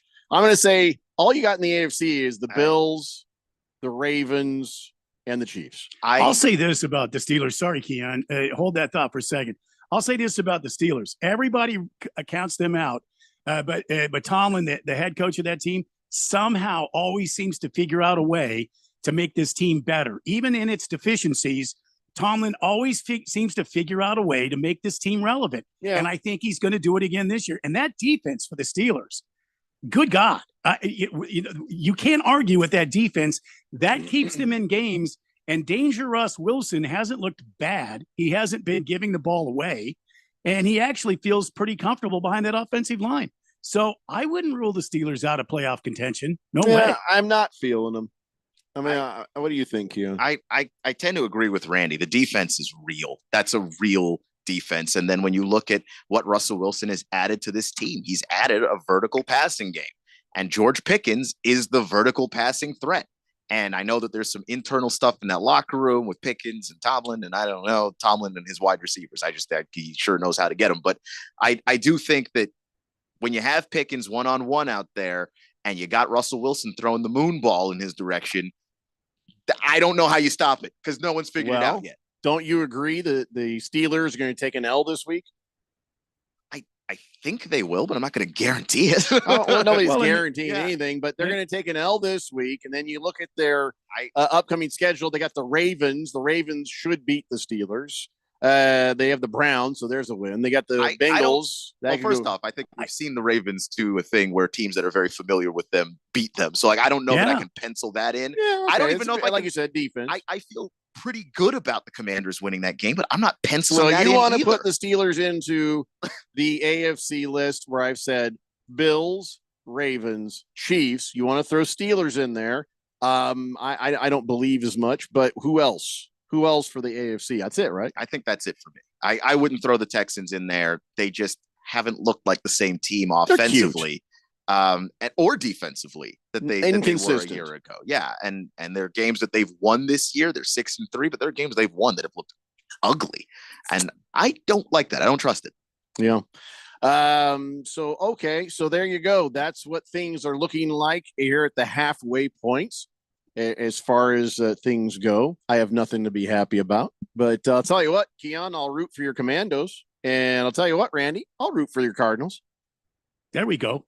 And I keep picking the blue horseshoe. You should stop that right now. And you should just stop that. And they keep paying off for me. What can I say? Well, they didn't pay off this last week. They lost, man. Well, I'll still pick them if I think they're going to win. And I think me and Jeffrey picked the Cardinals this week. So I picked the Cardinals and I picked the Bills. So I did not pick the Colts this week. I also picked the Washington Commandos this week. So I don't know. Look, I always pick the Cardinals. I believe in the Cardinal red. But I got to tell you, if you cannot get to Aaron Rodgers and disrupt him and make him get on the run, he's a surgeon. And he will sit back there, especially with Devontae Adams week 2 of that program. And he and Aaron Rodgers know each other pretty well. It could be surgery this weekend because of that. We all know it's true that Arizona Cardinal secondary, not that good. And we don't have an edge rushers. They can't seem to get to the quarterback, especially on third down. It's going to be rough. I hope the Cardinals win. I hope their offense steps up. I hope James Connors gets over that finger pretty quick and can get, back in and, tape that thing up, man, and get in there. Okay. For heaven's sakes, Jack Lambert, he played with broken bones all the time. And then there was a hacksaw. He played Super Bowl on a broken leg. There was a guy once on the Bears who played decapitated for like 3 quarters. Decapitated. I just wanted to fit in. Sorry. Just ruined my whole rant right there. I do think what I like about the Cardinals is that they've just leaned into their ground game. They're very good at running the football. Oh, and the avocado. Oh, yeah, man. Emery DeMarcado, Trey Benson starting to show some things. And then you add that to James Conner. And obviously Kyler Murray assists in the ground game as well. The 4 of those guys make it so that if they are able to continue to be consistent, pick up first downs, move the chains, they keep opposing offenses off the field. I think that helps. I count 5 fairly easy wins ahead for the Arizona Cardinals. Now, remember when we did this preseason and I said there could be 12 wins. There could be 10 to 12 wins. And look at this. They've got 5 wins at the halfway point, and they got the Seahawks twice. They got the Patriots. They got the Panthers. They got the Rams. You got some winnable games ahead of you here, Randy. You could end up with a 10-win season. I mean, they've been playing better as of late, but we'll see what happens, especially against the Rams getting healthy. And that Seahawks team, I don't care what anybody says, they're no blowover. You know, you got to have to play them, and you're going to have to be able to pick apart their deficiencies, and you're going to have to be able to execute and capitalize on their mistakes, because that's the only way to beat that Seahawks team. Well, I mean, it's not that hard right now. Well, because part of it is that defensively, Seattle just doesn't have it. They have just fallen apart, man. Yeah. And your defense is good enough to probably win both games. And for whatever reason, you got Kenneth Walker, the third, out there. I mean, the guy's a fantastic running back. The Seahawks cannot run the football. They're near the bottom of the league in rushing, 27th, I think. It's bad. I'll limit. I'm going out on it. See that limb? I'm out there. I'm at the edge. I'm on the very edge. You're going to win both games against the Seahawks this year. Wow. Wow. That's my pal. Yeah. I mean, it's really more about how bad the Seahawks are, but but still, go Cardinals. It counts. Like there are teams like you're just trying to get me back for what I said in 420. I'm not trying to get you back. Yeah, man. you're supporting your just trying to hurt my team. feelings. I'm Okay. supporting your team. I look at my team. In I got a left-handed sort of way. I kind of get it. Sure. Hamlin Porter wants you guys to know. Okay, home in 5. Well, thanks for letting us know. Yeah. Congrats. Yeah. And Did you pick up a pizza for us? Yeah, maybe a 6-pack too. Man. Godspeed. Swave Dave says, you know, if they don't take away the yardage for the kneel down, then they shouldn't take away time off the clock either, should they? No. No, you should. No. That's Why? the whole thing. Just let's get this Why? game over with when nothing else can happen anyway. No. You're not helping, Randy. You're part of the problem right now, Randy. George, he says, my point is the current NFL overtime rules are stupid. Each team should possess the ball at least one time. You play 60 minutes and then leave it to a coin toss. College football does it the right way. Well, we weren't arguing about it. In fact, we've well documented today, agreed on this. But I could go either way. I mean, as long as all teams are playing the same rules, I don't care. I think George is sitting there studying for a big case, and he keeps hitting pause on the live stream, and then he hits go again. Yeah, and I think he's maybe fallen behind. He's a few segments behind. Yeah. Can I tell you that is the worst thing? I'll be watching a game, right? And then I got to switch out to one of my other streaming services or something. Mm-hmm. And then I come back and I think I'm watching it live and I realize, dude, this is an hour and a half ago. Ah, crap. And then I got to sit there and fast forward. No. And I'm just like, I was all happy for a second and then it's over. Yeah. You know, I guess Fubo there's- has this thing. You go back to a game. I just discovered it. Like if you get out of the game and then you come back, it'll say, "Do you want to catch up with just highlights?" Yeah. No, just give me the game live is all I want. But that's Well, nice you that can- they you have also that. have that. It'll get you back to live. Who's It's just- determining the highlights? Well, they are, but it's the highlights of the game. Is there a person in my TV who's sorting that out? Yeah. You didn't know that? That's why they're called smart TVs. My TV's not that smart. Oh, I have a very stupid TV. Yeah, I feel like mine's dumb as hell. Well, you guys need to upgrade then. Come on. I do. But, you know, It's the thousands. Let's go. Come on. We're 2 decades in on the thousands here. listen, man, I know. It's just Hamilton Porter says, hey, look, the Cards might not do much, but winning 10 games and getting a home playoff game with a division title, well, that'd be something. Yeah, it would. Another banner. All right.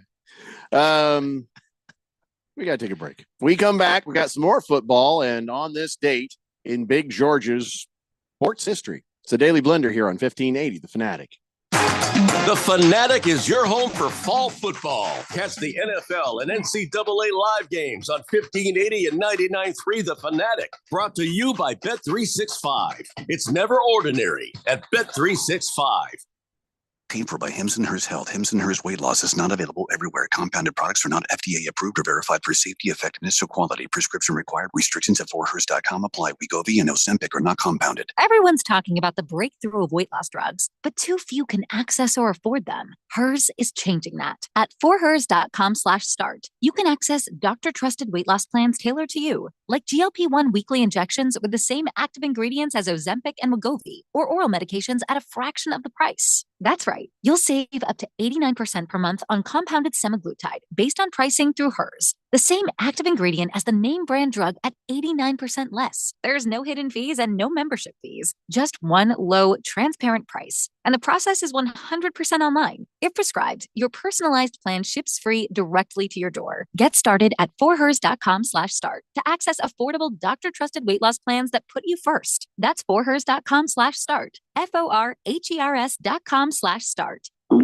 Oh no, stomach issues again? Stomach issues? Who are you? Your pancreas. I could be the real reason for your diarrhea, gas, bloating, stomach pain, or loose oily stools. I thought it was my stomach. People often do, but any of these symptoms could mean having a condition called exocrine pancreatic insufficiency, or EPI. With EPI, the pancreas doesn't release enough enzymes to break down food, but EPI is manageable. Use the symptom checker on identifyepi.com and speak with your doctor. That's identifyepi.com. Sponsored by AbbVie. My pain is considerable, but that prescription is dangerous. The side effects of my medicine are worse than my condition. I'm in recovery. I can't take those pills. When faced with a health crisis, you shouldn't have to choose between risks. At the Naturopathic Physicians Group in Scottsdale, our medical doctors are experts in full spectrum care using a natural approach. Patients come in for a variety of issues, including joint pain, chronic conditions, and issues specific to men's and women's health. Our naturopathic doctors can restore pain-free joint function and restore balance in immune, digestive, and hormone systems, which often improves immediate physical symptoms without having you take a bunch of pills. If traditional medicines aren't working, don't you think it's time to start feeling like yourself again? Call Naturopathic Physicians Group at 480-451-6161. That's 480-451-6161. Or go to naturopathicgroup.com. My name is Mary Grace. There are a few misconceptions about Alzheimer's. It's not just memory loss. It's the loss of mobility, the risk of falling. For more information, contact the Alzheimer's Association at alz.org. Sponsored by the Alzheimer's Association. Your home for sports. 1580 and 99.3 The Fanatic.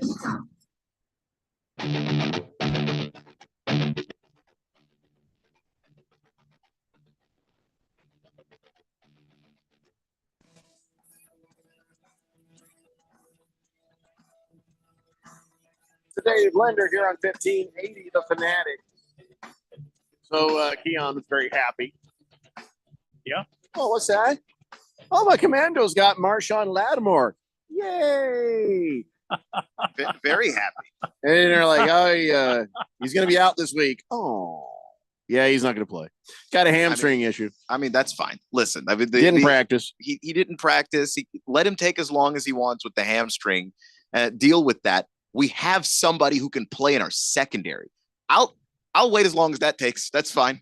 And then Randy, he wanted to make sure he had Keon Coleman, so he has a Keon on his team because he's Keon. I like Keon. And I've never had that before. Yeah, and the first thing that happens is now he's ruled out for this week against the Colts. He's just like I have him on the roster though. What's his problem? Hamstring. Yeah. Well, these guys, the problem is Well, you get these fast twitch guys out there and always working on their legs for strength. That's the wrong thing to do, man. I actually don't know what's wrong with Keon Coleman. I just said that. These guys pull these hamstrings because their legs get too big. Amari Cooper has been dealing with a wrist injury. That ain't great for the Bills. But wrist injury for Keon Coleman, by the way. Cool. Both of them? That's with their wrists. I don't know if it's both of his wrists, but it just says wrist on the injury report. You're a young man. Your wrists are never going to be as strong as they are then, if you know what I mean. Yeah. And I'm just saying, there's some exercises you can do for that. I don't know why these guys. I guess they've long-term girlfriends. I don't know what the problem is, but yeah. So kind of bad. Boy, poor Keon. He gets Marshawn Lattimore. Nope, not today. Keon Coleman. Nope, not today. Were you going to try to play Keon Coleman? Not really. In a matchup against the Colts? Yeah, you were. I mean, I considered it, but I have a pretty deep set of receivers, man. Like Zay Flowers and Jamison Williams and Deebo Samuel. I got options of receiver, man, and they've all been hurt in various ways. So he's got Bill Stevenson. So no, I'm okay. So I actually here one of the things I've done in fantasy football, I've picked up the Cardinals defense. I'm streaming them this week against the Jets, and I kind of like my chances with that. I mean, could go either way. If Aaron Rodgers, starts to get going, then that's going to be a problem for me. But the Jets, they have a new kicker, by the way. They cut Riley Patterson. They brought in Anders Carlson, from Fox News. And, they've had a lot of kicking problems. So hopefully the Jets will stink and the Cardinals will win, and it'll be 55-0. And then I'll have lots of points in fantasy football against the moist one. That's what matters more than anything. Yep. But the Jets, they've been having kicking issues. Yeah. Greg Zuerlein, he was put on injured reserve. They tried this Riley Patterson, and they're like, he's not great. Yeah, he needs a new kicker. The Ravens need a new kicker. Did you see him last night? Justin Tucker. Well, he just missed one extra point. Yeah, Justin Tucker's been one of the best kickers of all time. Yeah, you just Hall of Fame kicker because he missed an extra point, which is bad. But you don't give up on that guy just because of one. Cut him now. Yeah, because he'll be signed the next day. He didn't miss it like. He missed it bad. Like, whoops. Yes, the look on his face, because I like Justin Tucker. Justin Tucker's never had a kick where he's expected to miss. So when he misses, he looks more confused than anyone else on the field. Like, wait, what happened? And he looks back. He looks back at the, where he planted his foot, and he looks at the goalpost like he's investigating the scene of a crime. He's just, what happened there? Checking the grassy knoll. Yeah, he man with an umbrella. What? He just can't believe it. Vortex somewhere. There's a vortex. Something's happening. Well, whatever the case, the Jets now have Anders Carlson. I don't know. He wasn't any good either. So this actually could go very well. Wasn't Anders Carlson? Wasn't he on Archer CNN one time? No, Anders Carlson. He was on CNN just during election season. So what happened was Anderson Cooper and Tucker Carlson had a baby. Oh, okay. And that's this guy. Very weird for Tucker, considering some of his stances on things. But it's very weird for everybody. That's a good point. So nobody left that encounter feeling the same ever again. I feel like, especially Tucker. Yeah, I feel like. Oh, so now we just determined who the top was. Okay. Does it matter? They're interchangeable. I feel like we've had this before, and now it's back. And I wonder if Tyreek Hill just doesn't like it if too many days go by without somebody mentioning his name. But he started his fight with Noah Lyles back up, and I don't. Tyreek, you're not as fast as Noah Lyles. You're not fast. Why are you trying to start bleep with people? And so I guess what happened is Noah Lyles, he won the race over at iShow Speed. And wait a second. I'm confused. Right. Who's iShow Speed, by the way? He is he's oh my God. He's a Twitch streamer. Is he fast? He is fast, actually. Does he have a real name? I'm sure he has a real name. I don't know it though. Okay. I've only seen clips of him on like Twitter. Like I don't even his main thing is that he's over on the Twitch, which is a platform where people just live stream content for as long as they want to. Most people just play video games and others just watch them while they talk and do that. But his channel's been, he kind of goes around and he just does stuff. I'm not clear on what the Did value somebody is. make money? Yeah, I mean, he makes money on it because people can like. So okay, so send Noah donations, Lyles whatever. lowered himself to race a YouTuber or something, and then Tyreek Hill said, "Oh, and track athletes think he's going to beat me," and he laughed about it. And Lyles says, "Oh, are you feeling left out? I'll dance across the line on you." And so now they're fighting each other, and what? The reason why is because it's just two egos. Like Tyreek has a big ego, and I think you're right. No one's talked about him in a little bit, and so he's just lashing out.